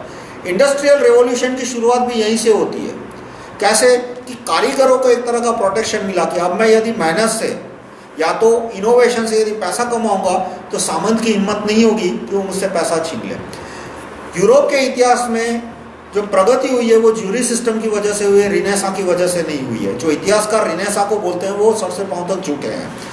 वो ज्यूरी सिस्टम को क्रेडिट क्यों नहीं देना चाहते, क्योंकि यदि ज्यूरी सिस्टम को क्रेडिट दी तो क्रेडिट आम आदमी के हाथ में चली जाएगी कि भाई आप बुद्धिजीवियों ने तो कुछ नहीं किया, पोथे लिखते रहते थे आप बुद्धिजीवी, बाकी जो ग्राउंड लेवल पे जो इनजस्टिस होता था वो इनजस्टिस कम करने का काम तो ज्यूरी ने किया, आम आदमियों ने किया। आप तो गद्य पद्य और वो सब भाषण लिखते रहते थे, राजाओं के दरबार में खुशामदखोरी करते रहते थे, ग्रांट खाते रहते थे। बुद्धिजीवी करते क्या है, आप किसी भी बुद्धिजीवी को देख लीजिए, यूनिवर्सिटी में नौकरी करते हैं, महीने की 30-40 हज़ार की तनख्वाह मिली, पढ़ाते कुछ है नहीं, वो थोड़े इंजीनियरिंग और साइंस वाले पढ़ाते हैं, बाकी ये आर्ट्स वाले क्या पढ़ाते हैं, सब मुफ्त की तनख्वाह तोड़ते हैं। किसी भी आर्ट्स के डिपार्टमेंट में जाइए, ये पॉलिटिकल साइंस हो या लिटरेचर या फिलोसॉफी, वो फोकट की तनख्वाह खाते हैं सबके सब। और इसी तरह से ये दूसरे बुद्धिजीवी जो है वो जर्नलिस्ट होते हैं, वो क्या करते हैं, ब्लैकमेलिंग का धंधा करते हैं, या तो गवर्नमेंट के में नौकरी लेते हैं। औकात तो है नहीं इन बुद्धिजीवियों की कि किराना की दुकान भी चला सके या कहीं छोटे मोटे बिल्डर का काम कर सके या इंजीनियरिंग का काम कर सके। तो ये सारे बुद्धिजीवी है वो ग्रांट पे चलते हैं, वो राजाओं की सामंतों की खुशामदखोरी करते हैं, उनसे ग्रांट मिलती है और उस पर उनका धंधा चलता है। तो रिनेसा पे वो सारा यूरोप की जो प्रगति है उसका क्रेडिट वो रिनेसा को देते हैं। रिनेसा का कोई इंपॉर्टेंस नहीं है, जीरो। ज्यूरी सिस्टम ब्रिटेन में आए तो वैसे ही देखो ना, रिनेसा तो इटली में आया था।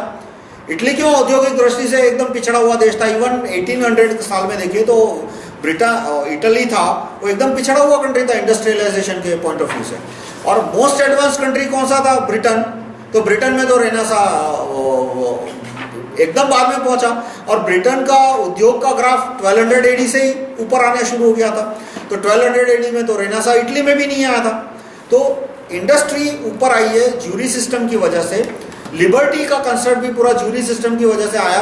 लिबर्टी अपने आप कैसे आ गई कि अब राजा की मनमानी नहीं चलती थी, सामंत की मनमानी नहीं चलती थी, उसे 12 लोगों को सोसाइटी में से बुलाना पड़ता था और वो 12 लोग तय करेंगे कि इसको सजा होनी चाहिए। तो अपने आप ग्राउंड लेवल पे एक लिबर्टी आ गई। अब हिंदुस्तान में अंग्रेजों ने ज्यूरी सिस्टम दाखिल की 1872 में। क्यों दाखिल की कि विक्टोरिया ने जब शासन स्थापित किया 1860 में, तो उसने एक कमीशन रखा और उस कमीशन को ये सवाल पूछा कि हम राजाओं को लूटते थे, सामंतों को लूटते थे, उनको तो लूटा हमने, वो लोग हमें मारने आए, हम लड़े उनके सामने, पर आम आदमी हमसे क्यों लड़ने आया? आम आदमी का हमने क्या बिगाड़ा था कि वो हमसे इतने बड़े पैमाने पे युद्ध करने आया? तो उसमें जो कमीशन में अधिकारी थे उन्होंने बोला कि जो छोटे अधिकारी थे कलेक्टर लेवल के, वो आम आदमियों को लूटते थे, तो और उन पे दमन भी बहुत करते थे, मारपीटाई भी बहुत करते थे और उनको ईसाई बनाने के लिए मजबूर करते थे। तो वो ईसाई बनाने का काम रानी ने रुकवा दिया, इसलिए नहीं क्योंकि बहुत उदार दिल की थी, उन्होंने देखा कि इससे बड़े पैमाने पे विद्रोह होगा, इसलिए वो काम उसने रुकवा दिया। फिर उसने बोला कि भाई ये अधिकारी है वो बड़े पैमाने पे रिश्वतखोरी करते हैं, दमन करते हैं, तो इसका क्या उपाय है? तो जो अधिकारी थे मैकाले वगैरह, उन्होंने बोला कि भाई हमें तो एक ही उपाय पता है, ज्यूरी सिस्टम, जो ब्रिटेन में है, यूरोप के दूसरे देशों में है, बाकी तो हम कोई उपाय जानते भी नहीं है कि जिसके द्वारा जो कलेक्टर तहसीलदार लेवल के अधिकारी है उनको कंट्रोल में रखा जा सके। तो इसलिए 1872 में भारत में ज्यूरी सिस्टम आई, जिसकी वजह से अंग्रेजों का राज 70 साल तक चला। ज्यूरी सिस्टम का बेनिफिट क्या हुआ? अंग्रेजों ने जो ज्यूरी सिस्टम डाली थी वो कमजोर थी। कमजोर किस सेंस में कि कोई गवर्नमेंट ऑफिसर यदि सिटीजन की पिटाई करता है या तो उससे पैसे हटता है, तो जज डिसाइड करेगा कि ज्यूरी ट्रायल हो या ना हो, सिटीजन के पास ऑप्शन नहीं है। और यदि लेकिन प्राइवेट ट्रायल है, किसी ने मिलावट की है या किसी ने चोरी की है या दो लोगों में भी मारपिटाई हुई है, तो उसमें ज्यूरी आएगी और आम नागरिक तय करेंगे। तो आप देखिए कि अंग्रेजों के राज में मिलावट नहीं होती थी, क्योंकि अभी मिलावट होती है, आदमी जज को पैसे देकर निकल जाएगा, लेकिन ज्यूरी में तो वो आदमी आएगा, वो बोलेगा सर साला इसने मेरे को इतने साल तक मिलावट वाला दूध पिलाया, मिलावट वाला खाने खिलाया, भेज दो साले को जेल में। इसलिए ज्यूरी सिस्टम होती थी इसलिए वो मिलावट नहीं होती थी, और जो ओपन एंड कैरियर क्राइम है हफ्ता वसूली के, वो भी सारे क्राइम अंग्रेजों के ज़माने में नहीं होते थे, क्योंकि ज्यूरी ऐसे लोगों को जेल में भेज देती थी। तो इसलिए उन्होंने 1872 में वीक ज्यूरी सिस्टम इंट्रोड्यूस की प्राइवेट ट्रायल में। और जो गवर्नमेंट का अफसर था वो भी थोड़ा डर के रहता था कि यदि मैं हद से ज़्यादा कोई गुंडागर्दी करूंगा जो कि सैंक्शन नहीं है, कलेक्टर ने मुझे बोला है कि मार पिटाई कर, पर कलेक्टर ने मुझे ये नहीं बोला कि जा जितनी हो उतनी मार पिटाई करी, जितना हो तो पैसा ऐड किया, और यदि मैंने ऐसा काम किया तो ये लोग मुझे ज्यूरी के सामने फेंक देंगे, ज्यूरी मुझे जेल में बंद कर देगी। तो उसकी वजह से गवर्नमेंट ऑफिसर जो ब्रिटेन में थे उनका भी दमन और भ्रष्टाचार थोड़ा कम हो गया 1860 के मुकाबले, और अंग्रेजों के शासन में एक तरह की स्टेबिलिटी आई, एक तरह का जो आम आदमी के साथ उसका जो घर्षण था वो रिलेटिवली कम हो गया। और ये ज्यूरी सिस्टम भारत में 1955 में जवाहरलाल नेहरू ने ख़त्म की। जवाहरलाल नेहरू और सुप्रीम कोर्ट के जजों ने मिलकर ख़त्म की। सुप्रीम कोर्ट के जज ने ज्यूरी सिस्टम क्यों ख़त्म की? कि उन्होंने देखा कि भाई ज्यूरी है तो जज को पैसा नहीं मिलेगा। सुप्रीम कोर्ट के जज थे, उनके रिश्तेदार लोअर कोर्ट में जज का काम करते थे, और यदि ज्यूरी निकल जाती है और फैसला जज के हाथ में, पावर जज के हाथ में आता है, तो जज को ज़्यादा पैसा मिलेगा, ज़्यादा पावर मिलेगा, पावर का यूज़ मिसयूज़ जो भी करना है कर सकता है। सुप्रीम कोर्ट के जज भी चाहते थे कि ज्यूरी सिस्टम खत्म हो। जवाहरलाल नेहरू ने ज्यूरी सिस्टम क्यों खत्म की? क्योंकि अंदर से जवाहरलाल नेहरू जमींदारों से मिला हुआ था। ऊपर से वो दिखाता था कि वो लैंड रिफॉर्म्स में मानता है, पर उसने जो लैंड रिफॉर्म्स के कानून बनाए वो इतने दोगले थे। जैसे उसने वेल टैक्स नहीं डाला लैंड पे, वेल टैक्स डाला होता तो बहुत सारे जमींदार अपने आप जमीन बेच के निकल जाते। कानून बनाया होता कि भाई 10 एकड़ जमीन तक कोई टैक्स नहीं, और 10 एकड़ से ज़्यादा है 20 एकड़ तक 1% टैक्स, 20 से 40 एकड़ तक 2% टैक्स। तो जो टैक्स की मार पड़ती उसको, उससे बहुत सारे जमींदार जमीन बेच देते। और नेहरू ने पावर ऑफ अटर्नी का सिस्टम भी खत्म नहीं किया। पावर ऑफ अटर्नी यानी कि मेरे पास मान लो 1000 एकड़ जमीन है और कानून आ गया कि 100 एकड़ रख सकता हूँ, तो मैं क्या करूँगा? मैं अपने 10 रिश्तेदारों को लूँगा, हर एक के नाम पे 90-90 एकड़ कर दूंगा, और उनसे मैं non revocable power of attorney ले लूँगा कि जब चाहे तब वो नॉन रिवोकेबल पावर, यानी असलियत में मालिक मैं हो गया, और सरकार के चौपड़े पे नाम मेरे रिश्तेदार का है। यानी लैंड सीलिंग एक्ट में पावर ऑफ अटर्नी के द्वारा आसानी से उसको घोल के पी सकते हैं, वो फीचर नेहरू ने चालू रखा। लेकिन प्रॉब्लम क्या थी कि यदि ये लैंड रिलेटेड ट्रायल यदि ज्यूरी के सामने जाता है, तो मैं एक मान लो 10,000 एकड़ का जमींदार हूँ और 500 किसानों ने क्लेम किया कि भाई इसके पास 10,000 है, चलो जमीन इसकी बांटनी शुरू करो, और 500 ज्यूरी ट्रायल हो गए, हर एक में 10-10 की ज्यूरी आएगी, और वो भी गरीब आदमियों की आएगी, आम आदमियों की आएगी। तो मुझे पहले तो 5,000 की ज्यूरी को रिश्वत देनी पड़ेगी, जबकि जज सिस्टम में मेरा काम आसान हो जाएगा। वो 500 के 500 केस है, वो 2 या 3 जज के पास जाएंगे। तो जमींदार के लिए यदि जमींदारी प्रथा टिकानी हो तो गुंडों का भी इस्तेमाल करना पड़ता है, और गुंडों में भी यही आएगा कि यदि मैं 50 लोगों की पिटाई करवाता हूँ और ज्यूरी में अलग अलग केस गए और 500 लोगों ज्यूरी में आ गए, 500-1000 लोग ज्यूरी में आ गए, तो मुझे 1000 लोगों को रिश्वत देनी पड़ेगी मेरे आदमियों को बरी कराने के लिए। लेकिन मैंने 50 आदमियों की पिटाई करवाई, और जज सिस्टम है तो सारे के सारे 50 केस 2 और 3 जज के पास जाएंगे। तो जमींदार हूँ तो मुझे अपने गुंडों को बरी कराने का काम आसान हो गया। इसलिए जवाहरलाल नेहरू ने देखा कि भाई ये ज्यूरी सिस्टम चलेगी तो जमींदारी खत्म हो जाएगी, और उन्हें हर हाल में जमींदारी सिस्टम को बचाना था, इसलिए उन्होंने ज्यूरी सिस्टम खत्म कर दी। तो उन्होंने नाणावटी के केस को एक्सक्यूज बनाया। हकीकत में देखो तो नाणावटी के केस में नाणावटी किस सेंस में इनोसेंट था कि उस समय ज्यूरी ने ऐसा नहीं कहा कि ये इनोसेंट है, ज्यूरी ने ये सोचा कि इस आदमी को हम कहेंगे कि ये गिल्टी है तो जज इसको फांसी पे चढ़ा देगा। नाणावटी ने जो क्राइम किया था, किसी आम आदमी से पूछो तो वो कहेगा कि हाँ क्राइम किया है, कितनी सजा होनी चाहिए? कि भाई फांसी की सजा नहीं होनी चाहिए। क्यों नहीं होनी चाहिए? क्योंकि आदमी नेवी का अफसर था, वो भी करोड़पति, उस समय के करोड़पति व्यक्ति की संतान यदि सेना में जाती है और वो भी नेवी में, तीनों सेना में सबसे ज्यादा कठिन जिंदगी नेवी की होती है। महीनों तक तुम्हें फैमिली से दूर रहना पड़ता है सबमरीन के अंदर या जहाज के अंदर। तो इस आदमी को, और सामने जो दूसरा केस था आहूजा जो भी उसका नाम हो, वो एकदम कमीना आदमी था। तो उस आदमी को मार दिया तो लोग बोलेंगे अच्छा क्या मार दिया, मेरी ओर से एक गोली और चला देनी थी। तो जो इस केस में आम आदमी ने जो डिसीजन लिया वो ठीक लिया कि फांसी की सजा नहीं होनी चाहिए, पर जूरी को ऑप्शन क्या था कि भाई इस आदमी को फांसी देनी या नहीं। जूरी को ये ऑप्शन ही नहीं दिया गया कि आप 5 साल की सजा दो, 7 साल की सजा दो, 10 साल की सजा दो, फांसी की सजा दो। मैंने जो जूरी सिस्टम प्रपोज किया उसमें सजा जूरी तय करेगी, जज तय नहीं करेगा, क्योंकि जज अधिकतर रिश्वतखोर होते हैं, वो उनके रिश्तेदारों से उनके सांठ-गांठ होती है। तो उस समय इसलिए जो 9 लोग उस समय जूरी में थे, उन्होंने देखा कि यदि हम गिल्टी का जजमेंट देंगे तो जज उसको लटका देगा और इस आदमी को हर हाल में फांसी नहीं होनी चाहिए, इसलिए उन्होंने नॉट गिल्टी का जजमेंट दिया। और अंत में रीट्रायल हुआ तो जज ने उसको फांसी की सजा दी और नेहरू ने उसको बरी कर दिया। तो भाई जब नेहरू ने बरी किया तब वो अच्छा आदमी था, और जहाँ जूरी ने उसको बरी किया तो वो सब गलत आदमी हो गए। नेहरू ने क्यों बरी किया? क्योंकि वो आदमी बहुत सीनियर पोजीशन पर आ चुका था। वो बोलता कि भाई तुम मेरे को फांसी की सजा कैंसिल नहीं करोगे तो मैं तुम्हारे बहुत सारे भ्रष्टाचार एक्सपोज कर दूंगा पब्लिक में। जो नेवी पे सीनियर पोजीशन पे होता है उसके मंत्रियों की बहुत सारी इधर उधर के कच्चे चिट्ठे उसके पास होते हैं, इसलिए नेहरू को उसको पार्डन देना पड़ा। और दूसरा वो पार्डन के हकदार भी क्यों था कि इसे बोलते हैं कि आदमी आवेश में आकर यदि हत्या करता है किसी की तो फांसी की सजा अधिकतर देशों में नहीं होती। फांसी की सजा कब होती है कि जब आदमी ठंडे कलेजे खून, जो कहते हैं कि एकदम सोच समझ के बिल्कुल ठंडे दिमाग से पैसे के लिए प्लानिंग के साथ मर्डर करता है, तभी उसे फांसी की सजा दी जाती है। तो नाणावटी केस अपने आप में मैं कहूँगा अच्छा केस था कि जूरी ने समझदारी का सबूत दिया कि इस आदमी को फांसी की सजा नहीं देनी चाहिए, नहीं दी।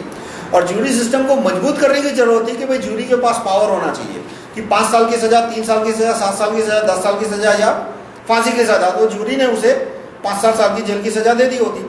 लेकिन जवाहरलाल नेहरू का मोटिव क्या था और सुप्रीम कोर्ट के जजों का मोटिव क्या था कि उन्हें हर हाल में जूरी सिस्टम खत्म करनी थी। उन्होंने इस केस को लेकर जूरी सिस्टम खत्म कर दी। अब हम जूरी सिस्टम का ग्लोबल ओवरव्यू लेते हैं। तो कौन कौन से देशों में जूरी सिस्टम है, मैं दुनिया के एक कोने से शुरू करता हूँ।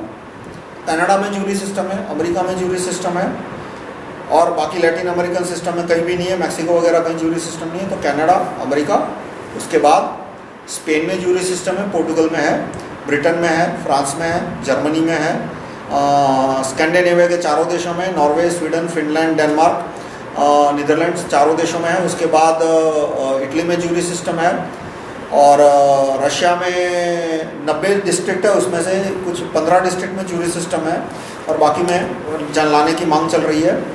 अफ्रीका में कहीं जूरी सिस्टम नहीं है। भारत में जूरी सिस्टम थी, ख़त्म कर दी गई। और ऑस्ट्रेलिया में जूरी सिस्टम है, न्यूजीलैंड में जूरी सिस्टम है, जापान में जूरी सिस्टम लाई गई 2010 की साल से। उन्होंने भी देखा कि भाई जज सिस्टम में बहुत भ्रष्टाचार और भाई भतीजावाद चलता है। जापान की सोसाइटी इस तरह की है कि लोगों ने गालियाँ नहीं दी, और न्यायाधीशों में भी देखा कि भाई गालियाँ दे, लोग गालियाँ दे उससे पहले ही सुधर जाओ। तो वहाँ जूरी सिस्टम आई, लोगों ने मांग की और जुडिशरी ने विरोध भी नहीं किया। और चीन में भी अभी जूरी सिस्टम आ रही है। चीन में जूरी सिस्टम काफ़ी कंस्टेंट है, ये बहुत ही कमज़ोर जूरी सिस्टम है। उसे अमेरिका की तुलना में तो बिल्कुल वीक जूरी सिस्टम है। पर फिर भी उन्होंने क्यों जूरी सिस्टम लाई, थोड़ी तो थोड़ी, कि उन्होंने देखा कि भाई जुडिशरी के जो करप्शन का और नेपोटिज्म का प्रॉब्लम है वो अनकंट्रोलेबल है। दुनिया में आज तक कोई भी आदमी ये सॉल्यूशन नहीं दे पाया कि जज सिस्टम को कैसे ठीक किया जाए। जज system has to be ended, it can not be mandated. वो यूटोपियन जज का जो कंसेप्ट है कि एक ऐसा ईमानदार जज आएगा जो अपने रिश्तेदारों को फेवर नहीं करेगा, अपने दोस्तों को फेवर नहीं करेगा, वो रिश्वत नहीं लेगा, मतलब ऐसा दुर्योधन, ऐसा धृतराष्ट्र आएगा जो कि कभी दुर्योधन की फेवर नहीं करेगा। ऐसी जुडिशरी, मतलब 1000 में से 1-2 जज ऐसे मिल जाएंगे, होंगे, मैं मना नहीं करता, पर इस तरह से एक्सपेक्ट करना कि 1000 में से मेजोरिटी यानी 700, 800, 900 जज ऐसे होंगे, ये यूटोपियन कंसेप्ट है, बेवकूफ़ी। यूटोपिया शब्द का अर्थ होता है बेवकूफ़, ये बेवकूफ़ी वाली बात है, मुमकिन नहीं। इसलिए चाइना में भी अब जूरी सिस्टम आ रहा है। और आप देखो, यही देश है जहाँ पे क्राइम कम है, डेवलपमेंट ज़्यादा है, करप्शन कम है। कि मैंने आपको देश गिनाया, फिर से गिनाता हूँ, Canada, America, England, Portugal, France, Germany, Italy, और 4 Latin American country, Sweden, Norway, Finland, Denmark, और ऑस्ट्रेलिया, न्यूजीलैंड, और जापान, और अब चीन में धीरे धीरे जूरी सिस्टम आ रही है। हांगकांग में भी जूरी सिस्टम है। हांगकांग में भी अंग्रेजों ने जूरी सिस्टम इसलिए रखी कि अंग्रेजों देखते थे कि यदि सारा पावर हमने यदि हमारे अफसरों को दे दिया तो अफसर वो लोगों को लूट लेंगे, हमारी बदनामी होगी, हमें हांगकांग छोड़ना पड़ेगा। अब इंडिया के इस करप्शन जो है उसमें उन्होंने हांगकांग का एग्जांपल दिया कि हांगकांग में लोकपाल आया, करप्शन कम हो गया। भाई हांगकांग में करप्शन इसलिए कम हो गया क्योंकि वहाँ ज्यूरी सिस्टम है, वहाँ पे ज्यूरी ने लोगों को जेल में भेजना शुरू किया, इसलिए वहाँ पे करप्शन कम हुआ। और ऐसा नहीं है कि लोकपाल तो फिलीपींस में भी है, वहाँ क्यों करप्शन कम नहीं हो रहा? ऊपर से फिलीपींस में तो करप्शन इंडिया से ज़्यादा है, बहुत सारे देशों का लिस्ट देख लीजिए वहाँ पे लोकपाल है। और आप साफ साफ देख सकते हैं कि आप अक्सर जो कल्चर की बात करते हैं कि करप्शन कल्चर में, तो आप मैक्सिको में जाइए, मैक्सिको में पुलिस है वो मार पिटाई करती है, पैसा लूट लेगी, सब कुछ जो मतलब गुंडे और पुलिस में वहाँ कोई फ़र्क नहीं है। और मैक्सिको से आप कार से शुरू कीजिए और जैसे ही बॉर्डर क्रॉस होगी दूसरी तरफ टेक्सास है, तो वहाँ पे ऐसे इस तरह के आपको कोई क्राइम्स नहीं दिखेंगे। क्यों? क्योंकि बॉर्डर का कल्चर का मतलब होता है कंटिन्यूटी। चलो आज कंटिन्यूटी नहीं है, लेकिन आज से 150 साल पहले तो कंटिन्यूटी थी। एक जमाने टेक्सास भी मैक्सिको का हिस्सा था। तो जहाँ पे ज्यूरी सिस्टम आई वहाँ पे महीने 2 महीने में करप्शन कम हो जाता, क्राइम कम हो जाता है। तो कल्चर तो वही था जो 1.5 महीने पहले था, कल्चर तो 1.5-2 महीने में बदल नहीं सकता। तो ऐसा नहीं है, ये क्राइम और करप्शन का जो प्रॉब्लम है वो व्यवस्था पे डिपेंड करता है।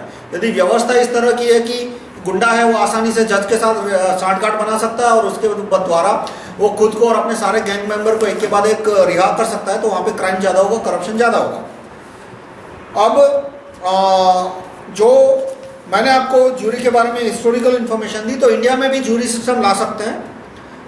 अनकॉन्स्टिट्यूशनल नहीं है, जो 6 साल चली उसमें किसी ने नहीं बोला था कॉन्स्टिट्यूशन को चेंज करने की जरूरत भी नहीं है। और यदि जज बोलता है कि ये अनकॉन्स्टिट्यूशन है तो right to recall supreme court जो चीफ जज है निकाल दो नौकरी से उसको, ऐसे जज को लाओ कि जो जजमेंट दे कि ये कॉन्स्टिट्यूशनल है। और right to recall supreme court जज है वो तो बहुत सारे वकीलों को मैंने दिखाया, आप भी दिखा सकते हैं। किसी भी वकील को वो पढ़ने से ही मना कर देंगे, लेकिन यदि गलती से पढ़ लिया तो उसमें से कोई गलती नहीं निकाल पाएंगे कि इसमें से कौन सा क्लॉज अनकॉन्स्टिट्यूशनल है। अब जो मैंने ज्यूरी सिस्टम का प्रपोजल दिया है उसमें कुछ कुछ केस में, मर्डर के केस में, बलात्कार के केस में, छेड़खानी के केस में, सेक्सुअल हैरेसमेंट जो ऑफिस वगैरह में होता है उस केस में ज्यूरी को पावर दिया है कि वो नार्को टेस्ट ले सके पब्लिक में, यदि उन्हें लगे कि भाई इस केस में कुछ सच्चाई है। बहुत सारे केस है कि जिसमें सबूत मिलना, मटीरियल सबूत मिलना मुश्किल होता है कि विटनेस कहाँ से मिलेगा। छेड़खानी का केस हो जाए उसमें विटनेस कहाँ से मिलेगा। और इसी तरह से ये जो केस है सूदखोरी के केस, कि जो सूदखोर होते हैं वो महीने के 10% इंटरेस्ट लेते हैं, महीने के, साल के नहीं, महीने का 10% यानी साल का 100%, 120% इंटरेस्ट हो गया।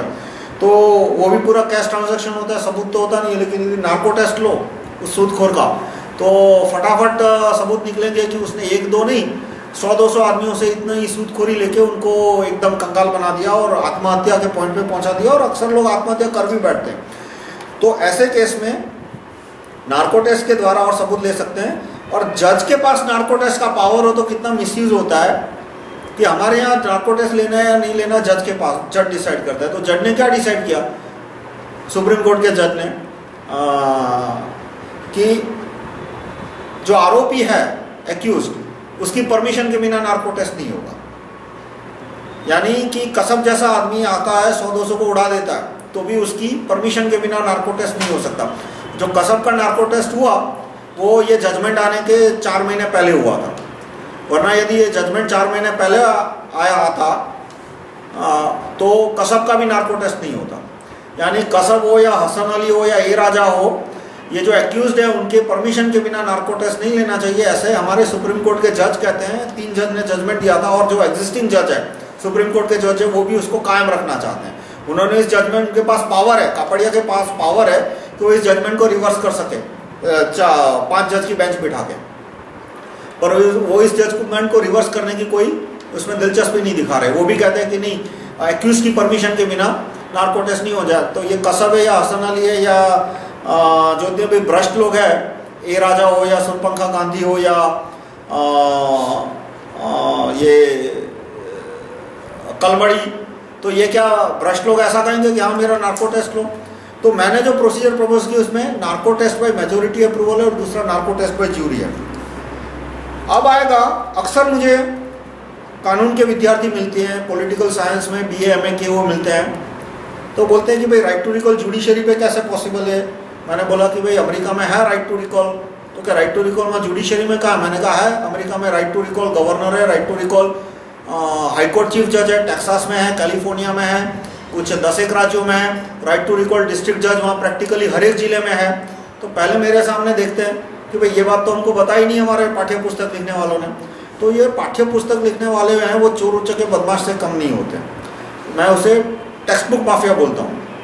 पाठ्य पुस्तक लिखने वाला जो बुद्धिजीवी होता है वो क्या सोचता है कि यदि मैंने पाठ्य पुस्तक में जूरी सिस्टम के बारे में लिखा या राइट टू रिकॉल के बारे में लिखा तो मुझे टेक्स्ट बुक की पैनल में से मिनिस्टर निकाल देगा। और दूसरा, जो उसको ग्रांट मिलती है, वो अधिकतर आप टेक्स्ट बुक लिखने वाले देखो ना तो किसी न किसी NGO से जुड़े होंगे, उसको अमीरों से ग्रांट मिलती है। तो मैं टेक्स्ट बुक में ये बात लिखूंगा, right to recall high court chief जज, राइट टू रिकॉल डिस्ट्रिक्ट जज या तो ज्यूरी सिस्टम, तो वो ग्रांट भी मेरी बंद कर देंगे। तो उस आदमी को टेक्स्ट बुक ऐसी लिखनी होती है ताकि अमीरों से या तो जो मिनिस्टर वगैरह है उससे उसकी एमिकेबल रिलेशन, उससे उसका संबंध अच्छा बना रहे। इसलिए भारत की एक भी कानून की टेक्स्ट बुक में या पॉलिटिकल साइंस की टेक्स्ट बुक में या सिलेबस में आपको ज्यूरी सिस्टम या राइट टू रिकॉल जज के बारे में इंफॉर्मेशन नहीं मिलेगी। जो कुबुद्धिजीवी है, यूनिवर्सिटी के पॉलिटिकल साइंस के प्रोफेसर, पॉलिटिकल साइंस डिपार्टमेंट के HOD वगैरह, वो चाहते ही नहीं है कि विद्यार्थियों तक ये माहिती जाए।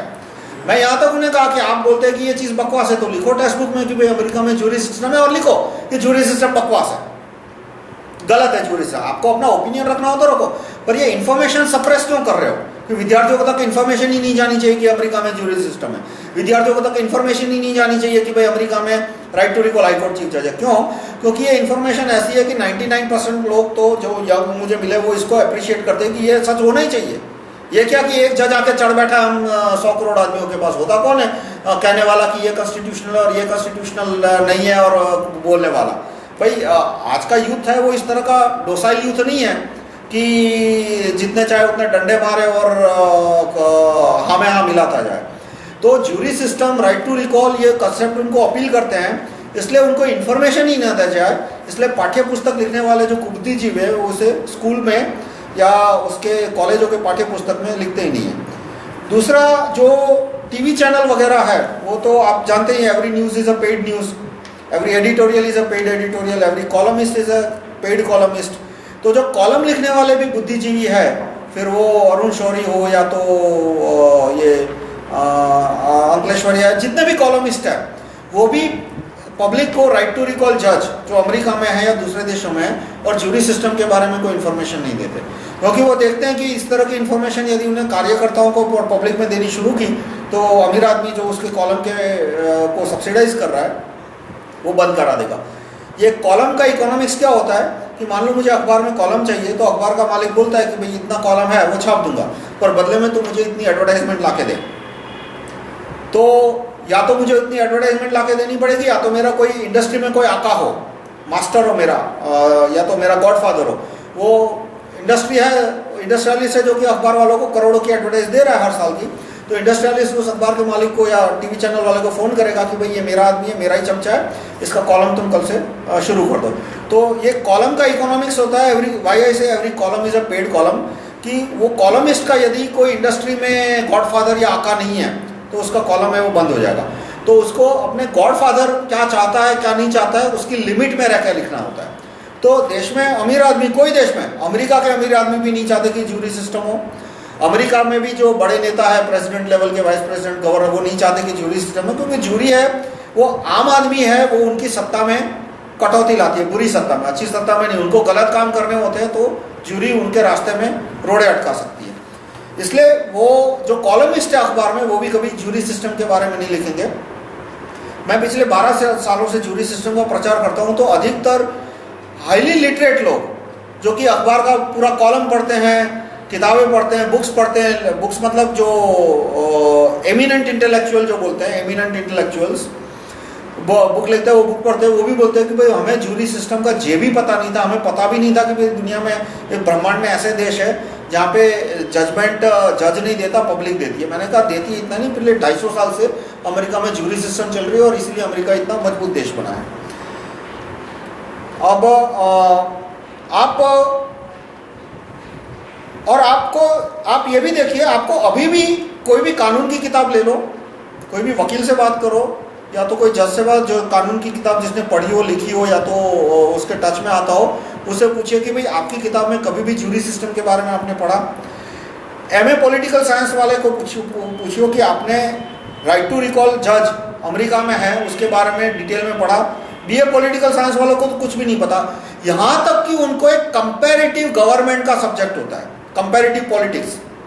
कंपैरेटिव पॉलिटिक्स, कंपैरेटिव गवर्नमेंट में सब्जेक्ट का सिलेबस ही है कि अलग अलग देशों की गवर्नमेंट को कंपेयर किया जाए।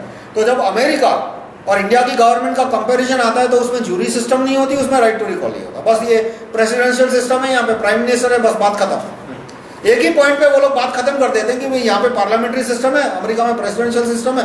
पर अमेरिका में जो जुडिशरी में मौलिक फर्क है कि जजमेंट वहाँ पे सिटीजन देते हैं, यहाँ पे जजमेंट जज देता है, जज उसका नेक्सस बन जाता है, वो अपने रिश्तेदारों को फेवर करता है, वो पॉइंट नहीं आता। अब जज सिस्टम से कास्टिज्म कैसे बढ़ता है कि मान लो मैं जज हूँ और मुझे बोला कि भाई जजमेंट देने हैं, तो मैंने अपने रिश्तेदार वकीलों के फेवर में जजमेंट देने शुरू कर दिए, एक के बाद एक के बाद एक। अब मेरे रिश्तेदार कौन होंगे? भाई मैं बनिया हूँ, तो मेरे रिश्तेदारों में अधिकतर बनिया ही होंगे, दो चार शायद एक दो ब्राह्मण पटेल आ जाए।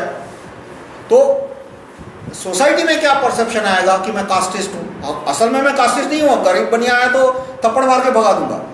कास्टिज्म नहीं होता, ऐसा नहीं है कि जज है वो कास्टिस्ट है, या कोई भी अफसर मिनिस्टर हो या जज हो या आईएएस आईपीएस हो, वो कास्टिस्ट नहीं होता। उसकी कास्ट का कोई गरीब आदमी आएगा तो दो थप्पड़ मार के भगा देगा। पर वो नेपोटिक होता है, वो यारों दोस्तों को फेवर करता है, अपने दोस्तों को, और उसके दोस्तों में अधिकतर उसके कास्ट के होना स्वाभाविक है। और इससे सोसाइटी में कास्ट का कंसेप्शन क्रिएट होता है और पूरी सोसाइटी में कास्टिज्म का परसेप्शन आने की वजह से एक आम अपर कास्ट के आदमी और आम लोअर कास्ट के आदमी भी दुश्मनी हो जाती है। तो ये नेपोटिज्म है जो कास्टिज्म के परसेप्शन को मजबूत बनाता है और कास्टिज्म की समस्या को मजबूत बनाता है। और नेपोटिज्म कैसे खत्म किया जाए अदालत के अंदर जो है, एक तो recruitment by written exam only, recruitment by written exam only यानी कि इंटरव्यू होना ही नहीं चाहिए, और ये जूरी सिस्टम। अब दूसरे जो पॉलिटिकल पार्टी है या ग्रुप है, उनका राइट टू रिकॉल या जूरी सिस्टम के बारे में क्या मानना है? जैसे बीजेपी है, कांग्रेस है, सीपीएम है। आज़ादी बचाओ आंदोलन में एक राजीव दीक्षित जी राइट टू रिकॉल के समर्थक थे, लेकिन आज़ादी बचाओ आंदोलन में राजीव दीक्षित के सिवा सारे सर से पांव तक हमेशा राइट टू रिकॉल के विरोधी रहे। आरएसएस, फिर ये कांग्रेस, सीपीएम, मायावती, समाजवादी दल, ये सब जूरी प्रथा के विरोधी हैं और राइट टू रिकॉल के विरोधी हैं, सब एक से बढ़कर एक।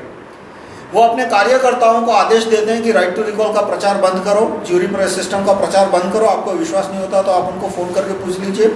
सुब्रमण्यम स्वामी भी राइट टू रिकॉल जज के विरोधी है, right to recall supreme court जज का उन्होंने विरोध किया, right to recall high court chief जज का आप उनको फोन करके पूछ सकते हैं।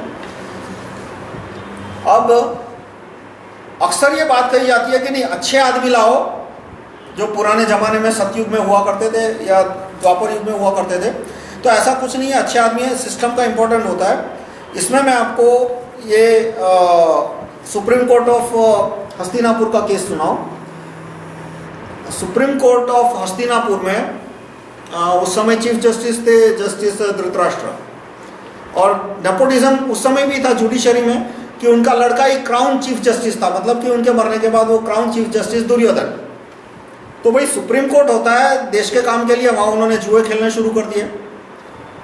जुआ खेलना है तो क्लब में जाकर खेलो, सुप्रीम कोर्ट में खेलते हो। तो सुप्रीम कोर्ट ऑफ हस्तिनापुर में वहां जुआ खेलना शुरू कर दिया, और जस्टिस दुर्योधन और उसके सामने दूसरे राज्य के जस्टिस युधिष्ठिर जुआ खेल रहे थे।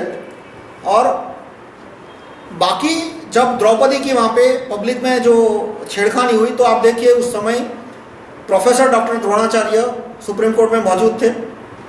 उन्होंने जस्टिस दुर्योधन को सपोर्ट किया, विरोध नहीं किया। आप महाभारत पढ़ लीजिए, प्रोफेसर डॉक्टर वेदव्यास ने जो महाभारत लिखी आप पढ़ लीजिए। प्रोफेसर डॉक्टर द्रोणाचार्य ने कोई विरोध नहीं किया, कुछ नहीं तो कम से कम वो रेजिग्नेशन की धमकी तो दे सकते थे कि भाई मैं उनके पास हथियार भी थे, वो मारपिटाई की धमकी भी दे सकते थे, सारे हथियारों का ज्ञान था, ब्रह्मास्त्र से लेके छोटे मोटे तीर से लेके ब्रह्मास्त्र तक सारे, वो दुर्योधन को मार पिटाई की धमकी भी दे सकते हैं कि भाई द्रौपदी को छोड़ दो वरना मैं ब्रह्मास्त्र चला दूंगा। पर प्रोफेसर डॉक्टर द्रोणाचार्य देखते रहे, उन्होंने दुर्योधन को इनडायरेक्टली सपोर्ट दिया। जस्टिस धृतराष्ट्र ने भी अंदर से सपोर्ट किया, कोई विरोध नहीं किया। जस्टिस भीष्म भी सुप्रीम कोर्ट में मौजूद थे, उन्होंने भी जस्टिस दुर्योधन का कोई विरोध नहीं किया। और वो को सारे बुद्धिजीवी उस समय जो वहां पे थे, उन्होंने क्या देखा कि भाई द्रौपदी अब तो आम नागरिक है, क्योंकि वो दासी बन चुकी थी, मतलब गुजराती में बोले तो टूटी गई पार्टी, कि अब पहले वो अमीर घराने से थी लेकिन वो सब राजपाट हार चुके थे, अब इस आम नागरिक का हमें क्यों साइड लेना। यानी मेरा पॉइंट क्या है कि जब न्यायाधीश, यदि जस्टिस दुर्योधन या तो जस्टिस धृतराष्ट्र या कोई भी जज जब किसी आम आदमी की छेड़खानी करेगा, उसको लूटेगा या दमन करेगा, तो जितने भी बुद्धिजीवी है वो जस्टिस को सपोर्ट करेंगे, आम आदमी को सपोर्ट नहीं करेंगे। और वो आप प्रोफेसर डॉक्टर द्रोणाचार्य के स्टैंड से देख सकते हो। क्यों उन्होंने सपोर्ट किया, यह भी देखने की बात है कि प्रोफेसर डॉक्टर द्रोणाचार्य ने क्यों जस्टिस दुर्योधन को सपोर्ट किया। कि एक तो वो हस्तिनापुर यूनिवर्सिटी के वाइस चांसलर थे। जितने भी बुद्धिजीवी होते हैं आप देखो कहीं ना कहीं गवर्नमेंट की पोजीशन से या प्राइवेट पोजीशन से जुड़े होते हैं। उन्होंने देखा कि उसने मेरे को यूनिवर्सिटी के वाइस चांसलर की नौकरी से निकाल दिया तो मेरी आमदनी कम हो जाएगी, साथ में वो हो सकता है सेल्फ फाइनेंस कॉलेज भी चला रहे हो, साइड में ट्यूशन क्लास भी चला रहे हो। और उनके सामने वो एकलव्य की फाइल थी, उन्होंने जो एकलव्य का अंगूठा कटवाया उसमें दलित एट्रोसिटी का केस हो सकता था, और एकलव्य की उम्र 18 साल से कम थी, यानी वो माइनर था, और माँ बाप को बुलाए बिना उसने ये किया तो चाइल्ड एट्रोसिटी का केस भी हो सकता था। तो प्रोफेसर डॉक्टर द्रोणाचार्य डर गए कि यदि मैंने जस्टिस दुर्योधन का विरोध किया और जस्टिस दुर्योधन ने वो एकलव्य की फाइल खोल दी तो बेकार में मेरे को 10 साल की जेल की सजा हो सकती है। इसलिए सारे बुद्धिजीवी होते हैं वो हमेशा बड़े आदमियों की साइड लेते हैं, वो कोई आम नागरिक के लिए नहीं आता। और वो सुप्रीम कोर्ट ऑफ हस्तिनापुर में जो ये छेड़खानी का केस बना उससे स्पष्ट साबित होता है। इसलिए यदि आम नागरिक को अदालत सुधारनी है तो उसे बुद्धिजीवियों को साफ साफ मानना चाहिए कि एक भी बुद्धिजीवी तुम्हारे काम नहीं आएगा। सोसाइटी का प्रोफेसर हो या जर्नलिस्ट हो या गवर्नमेंट का आदमी हो, 1-2% अच्छे होंगे, वो मैं नहीं मना करता, 1-2% उनमें भी अच्छे होते हैं, पर 2-3% लिमिट हो गई। एक भी बुद्धिजीवी तुम्हें ये अदालत सुधारने के काम में नहीं आएगा। जो काम अदालत सुधारने का है वो हम आम आदमियों को ही करना है, वो हम कार्यकर्ता को ही करना है, कोई नेता अधिकारी बुद्धिजीवी तुम्हें इस काम में नहीं आएगा। अब जुडिशरी का जो वर्तमान जुडिशरी का रवैया क्या है कि कोई आदमी जुडिशरी के भ्रष्टाचार के बारे में बोलता है तो उसे कितना परेशान किया जाता है कि एक रिटायर्ड आर्मी ऑफिसर था, उसने पूरे हिंदुस्तान में अलग अलग राज्यों में, सारे राज्यों में नहीं, अलग अलग राज्यों में, कुछ 12 राज्यों में उसने सर्वे लिया। उसने लोगों से पूछा कि भाई पुलिस के भ्रष्टाचार के बारे में आपका क्या रवैया, क्या आपका ओपिनियन है, जुडिशरी के भ्रष्टाचार के बारे में क्या है, हॉस्पिटल के बारे में, सबके बारे में उसने पूछा। तो जुडिशरी उसमें दूसरे नंबर पे आई। तो मैं तो बोलता हूँ जो मूर्ति पूजक है, मूर्ति पूजक यानी हमारे बुद्धिजीवी है, मूर्ति पूजक है, मूर्ति पूजक यानी न्याय मूर्ति पूजक, न्याय मूर्ति की पूजा करने वाले बुद्धिजीवी है, वो न्याय मूर्ति को भगवान मानते हैं। तो मैं तो कहूँगा कि भाई तुम्हें खुश होना चाहिए, तुम्हारे लड़के 2nd नंबर पे पास हुए, गाँव में पेड़े बांटो। तो जुडिशरी का तो उसने जो सर्वे लिया था, सर्वे का उसने रिपोर्ट पब्लिश किया कि भाई आम आदमी कहते हैं कि भाई सबसे ज़्यादा करप्ट डिपार्टमेंट पुलिस है और दूसरे नंबर पे जुडिशरी आती है। तो वो आर्मी ऑफिसर दिल्ली में है, जम्मू कश्मीर के कोर्ट ने कंटेम्प्ट का नोटिस निकाला। मतलब देखो यहाँ साफ साफ दिखता है मोटिव ऑफ द जज कि उस आदमी को परेशान करना है। भाई उस आदमी, वो कोई क्रिमिनल तो है नहीं, वो दिल्ली में है, वो जम्मू कश्मीर गया नहीं है, जम्मू कश्मीर में वो सर्वे ले नहीं पाया था, ले नहीं पाया था, और वो दिल्ली में है। तो दिल्ली में कोई कॉम्पिटेंट कोर्ट नहीं है जहां उसके सामने केस चला जाए। क्यों उसको जम्मू कश्मीर धक्का खिला रहे हो? वो हैरेसमेंट का केस है कि कोई भी आदमी जुडिशरी के भ्रष्टाचार को एक्सपोज करने की कोशिश करता है तो जुडिशरी उसे सर से पांव तक हैरेस करती है, प्रताड़ित करती है कि भाई चुप रह तू, खबरदार तूने जुडिशरी के करप्शन या नेपोटिज्म के बारे में कुछ बोला। अब जो बाकी मैंने आपको बताया जूरी सिस्टम के बारे में, कुछ और छोटे पॉइंट है कि कोर्ट का इंफ्रास्ट्रक्चर सुधारने के लिए वेल्थ टैक्स जरूरी है ताकि कोर्ट के पास पैसा आए। फिर 1 लाख अदालतों की ज़रूरत है। अभी हिंदुस्तान में कुछ 18,000 जितने अदालत है और 3 करोड़ केस है। यदि 3 करोड़ केस को 3 साल में निपटाना है, वो भी बहुत ज़्यादा हो गया। 3 करोड़ केस मान लो 3 साल में निपटाने हैं, यानी कि 1 करोड़ केस 1 साल में निपटाने हैं। अब एक अदालत मान लो 100 जजमेंट भी देती है, तो इसका मतलब हमें 1 लाख अदालत चाहिए, और 1 लाख अदालत के लिए इतना स्टाफ चाहिए, और इतना मतलब समन्स भेजने के लिए कांस्टेबल चाहिए, और भी सिस्टम शुरू करने पड़ेंगे कि कोई भी आदमी है वो अपने आप को रजिस्टर करे कि भाई मैं अपना समन्स वेबसाइट से डाउनलोड कर लूँगा या ईमेल से भेज सकते हो, तो उसको समन्स ईमेल से भेजा जाए। उसका फ़ायदा क्या है कि यदि मैं अपने आप को रजिस्टर करता हूँ तो लोग मुझसे बिजनेस करने को तैयार होंगे कि भाई ये आदमी यदि क्राइम करता है तो चलो मेरे को समन्स भेजने होंगे, तो कोर्ट इसको ईमेल से भेज देगी। तो कभी कभी समन्स पहुँचने में 1 साल निकल जाता है। बहुत सारे अदालत में ऐसे ऐसे केस है जो कि 1 साल 2 साल तक पड़े हुए हैं और आदमी को अभी तक समन्स नहीं भेज पाए, और उसका कारण जज का भ्रष्टाचार हो, पुलिस का भ्रष्टाचार हो, जो पर वो प्रॉब्लम है वो ये कि समन्स ईमेल से भेजे जाए, उस प्रकार की व्यवस्था से कम हो सकती है। दूसरा जो मेरा सजेशन है, जो सारे बुद्धिजीवियों को करंट देता है, वो है कि कानून का विषय 5th क्लास से पढ़ाना चाहिए। जब भी माँ बाप एग्री, माँ बाप बोले 6th क्लास है तो 6th क्लास से, माँ बाप बोले 10th क्लास है तो 10th क्लास से, माँ बाप से झगड़ा नहीं करना है। पर माँ बाप बोले कि भाई मेरे लड़के को 1st स्टैंडर्ड से कानून सिखाओ या 5th स्टैंडर्ड से कानून सिखाओ, तो उसे 5th स्टैंडर्ड से कानून सिखाना चाहिए।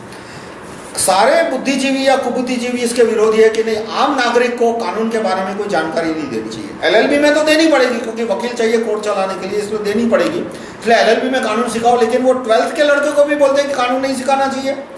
कॉलेज में जो BA BCom BSc BE BTech कर रहे हैं उनको भी कानून नहीं सिखाना चाहिए। तो ये कुबुद्धिजीवियों की आज की नहीं 100 साल पुरानी रीत रही है। रविंद्रनाथ टैगोर ने भी,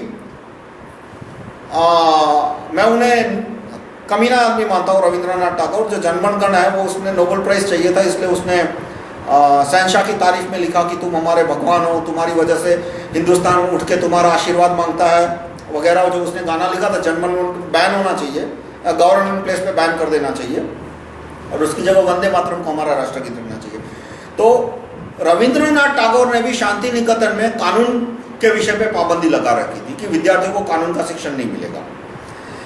और आज के बुद्धिजीवी भी यही बोलते हैं कि विद्यार्थी को कम से कम गणित सिखाओ, कम से कम विज्ञान सिखाओ, कम से कम इंजीनियरिंग, हथियार चलाने का तो शिक्षण देना ही नहीं चाहिए, नेल कटर चलाने का शिक्षण दिया बहुत हो गया, और कानून का शिक्षण भी नहीं देना चाहिए कि उनको पता नहीं चलना चाहिए कि IPC क्या होता है, बेल किसे कहते हैं, जज किसे कहते हैं, मैजिस्ट्रेट और जज में क्या फ़र्क है, पुलिस के क्या पावर होते हैं, एविडेंस एक्ट क्या होता है, ये कोई भी जानकारी आम नागरिक तक नहीं होनी चाहिए। और मेरा सजेशन है कि कानून का एजुकेशन 5th स्टैंडर्ड से होना चाहिए।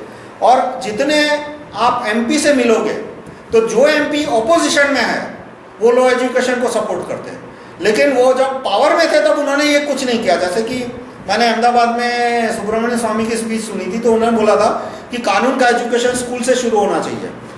तो मैंने बोला कि भाई आप 1977 में मिनिस्टर रह चुके, उसके बाद 1989-99 में दोबारा मिनिस्टर बने थे, तो तब आपको साफ सुन गया था, तब आपने क्यों कुछ नहीं किया कानून को एजुकेशन का सिलेबस, मतलब 10th स्टैंडर्ड या 8th स्टैंडर्ड या 12th स्टैंडर्ड के सिलेबस में डालने के लिए। पर अब जब वो ऑपोजिशन में है तो कानून के एजुकेशन की बात करते हैं, और जब वापस मिनिस्टर बनेंगे तो ये बात उनकी भूल जाएंगे। तो बहुत सारे ऑपोजिशन के MP इस बात को सपोर्ट करते हैं, लेकिन वो झूठे हैं। वो झूठे क्यों हैं कि भाई उनके राज्यों में राज्य सरकारें हैं उनके पार्टी की, वहाँ क्या कानून का एजुकेशन दिया जाता है 5th स्टैंडर्ड से या 6th स्टैंडर्ड से या 10th स्टैंडर्ड से? तो सारे MP अंदर से मिले हुए हैं, वो नहीं चाहते कि कानून का एजुकेशन दिया जाए। मेरी ये दरखास्त है कि कानून का एजुकेशन 5th स्टैंडर्ड से होना चाहिए। अब ज्यूरी सिस्टम आने से स्वदेशी का फायदा होगा, ये बात कुछ विरोधास्पद लगती है कि जो स्वदेशी में मानने वाले संगठन है, तो ये स्वदेशी जागरण मंच या आज़ादी बचाओ आंदोलन, उसमें दीक्षित जी राइट टू रिकॉल के समर्थक थे और ज्यूरी प्रथा का भी वो समर्थन करते थे, लेकिन बाकी सब लोग ज्यूरी प्रथा का विरोध करते हैं, आज़ादी बचाओ आंदोलन और स्वदेशी जागरण मंच दोनों। और ज्यूरी प्रथा आने से कैसे स्वदेशी को फायदा होगा कि ज्यूरी देखेगी कि भाई ये लोकल आदमी है और ये विदेशी कंपनी है, और कोई भी हिंदुस्तानी आदमी देखेगा कि भाई ये लोकल कंपनी है, इससे एम्प्लॉयमेंट मिल रही है, देश का पैसा देश में रह रही है। तो जहाँ तक यदि उसके सामने गलत केस डाले गए हैं स्वदेशी कंपनी के सामने, तो उस केस को खारिज कर देगी, ऑफिसर को फाइन लगा देगी। अमेरिका में ऑफिसर क्यों गलत केस डालने से घबराते हैं? क्योंकि जूरी तो बरी कर ही देती है जिसके सामने गलत केस डाला, ऊपर से ऑफिसर को फाइन हो सकता है कि आपने इतना अनाप शनाप गलत केस क्यों डाला इस आदमी के खिलाफ। तो स्वदेशी आंदोलन में ये बहुत महत्व की भूमिका निभा सकती है। इसी तरह से जो टैक्स अथॉरिटी के हैरेसमेंट है, वैट डिपार्टमेंट है, sales tax department, income tax, excise,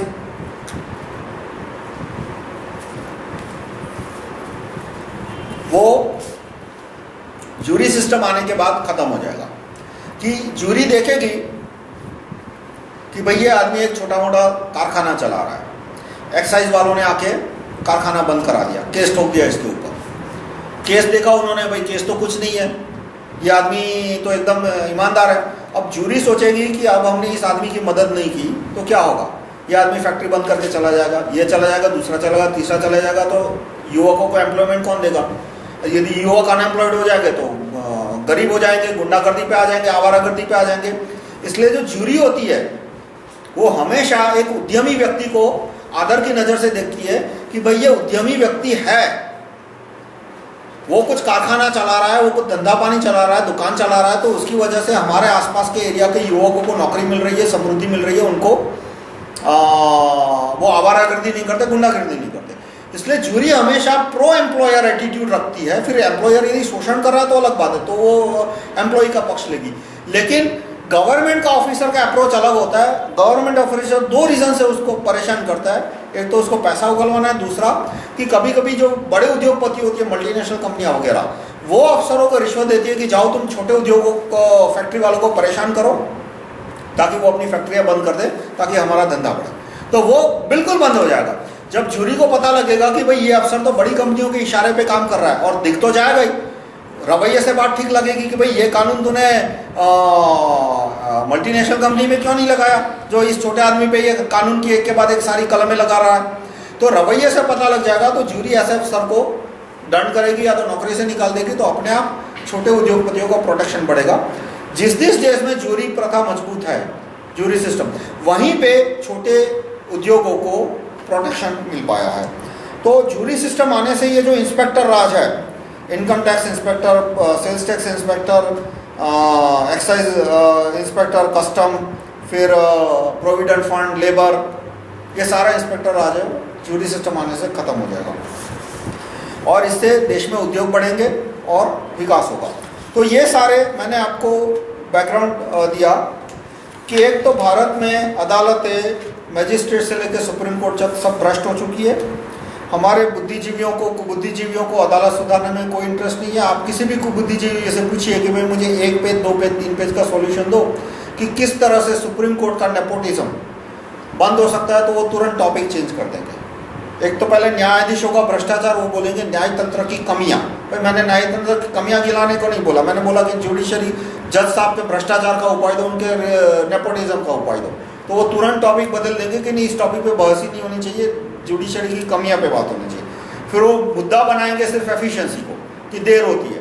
भाई देर होती है वो सचमुच एक मुद्दा है, पर इस बात का क्या कि उनके वकील, रिश्तेदार वकीलों के फेवर में जजमेंट आते हैं और पैसे लिए जाते हैं जजमेंट देने के लिए।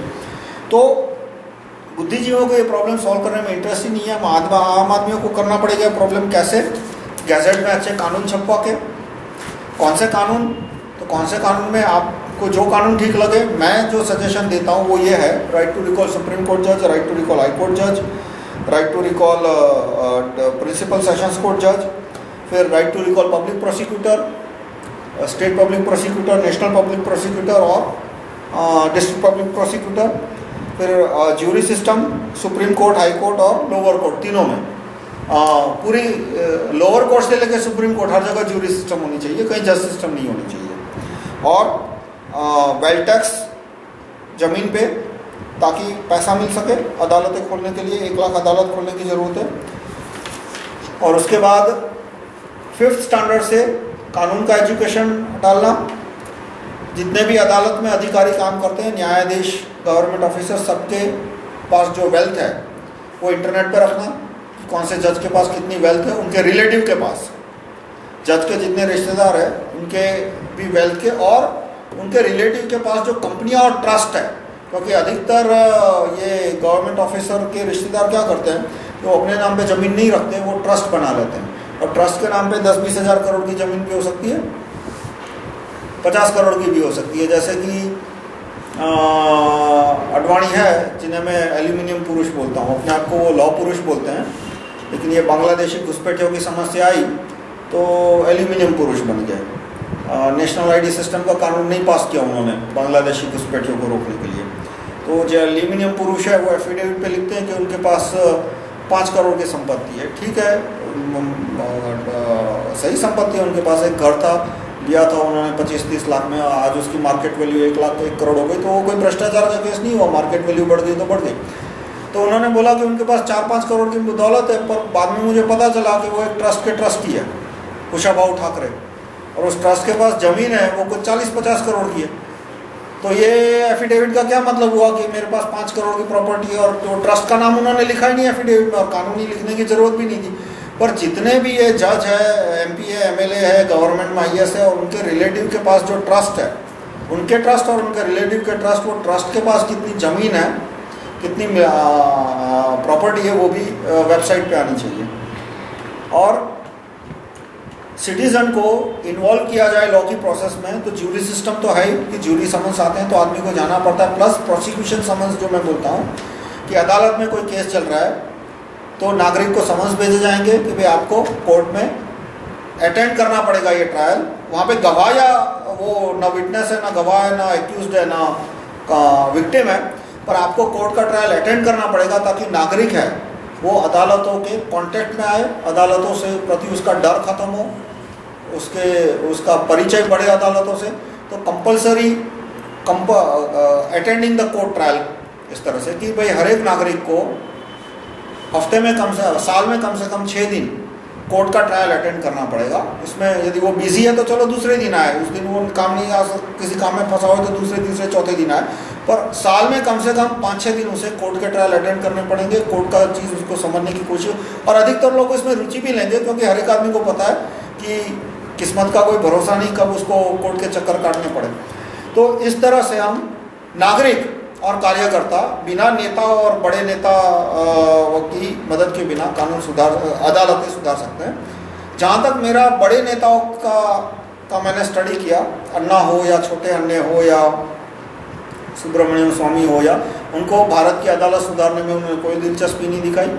और काफ़ी लोगों ने पूछा उनको, मेरा उनको डायरेक्ट कांटेक्ट नहीं हुआ, लेकिन मैंने उनके वॉलंटियर से पूछा कि भाई आपके नेता है वो कुछ ड्राफ्ट दे सकते हैं कि जिससे सुप्रीम कोर्ट के जज का नेपोटिज्म कम हो, भ्रष्टाचार कम हो, हाई कोर्ट के जज का भ्रष्टाचार नेपोटिज्म कम हो। तो वो बोलते हैं कि वो ड्राफ्ट देने से मना कर रहे हैं, कि सिर्फ बस मैं अदालत में जाऊंगा, केस करूंगा, तुमको बस केस के बारे में अखबार में पढ़ना है और तालियां बजानी है।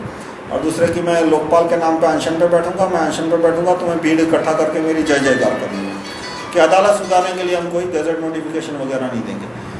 तो इसलिए हम कार्यकर्ताओं को ही एक गैजेट नोटिफिकेशन के ड्राफ्ट पढ़ के और लोगों को इन्फॉर्मेशन देनी पड़ेगी। और यदि हमने अदालत नहीं सुधारी तो आम आदमी है वो विक्टिम बनता जाएगा, ज़्यादा से ज़्यादा क्राइम का विक्टिम बनता जाएगा। वो सोसाइटी के प्रति उसकी नफरत बढ़ती जाएगी, देश के प्रति उसका स्नेह प्यार जो भी कहो वो कम होता जाएगा। फिर हम कहेंगे कि राष्ट्रीयता कम हो गई। लेकिन यदि अदालतें यानी राष्ट्र का महत्वपूर्ण हिस्सा पुलिस अदालत, यदि वो नागरिकों को प्रताड़ित करती है, नागरिकों की मदद नहीं करती, तो नागरिक की राष्ट्र के प्रति आस्था कम ही हो जाएगी।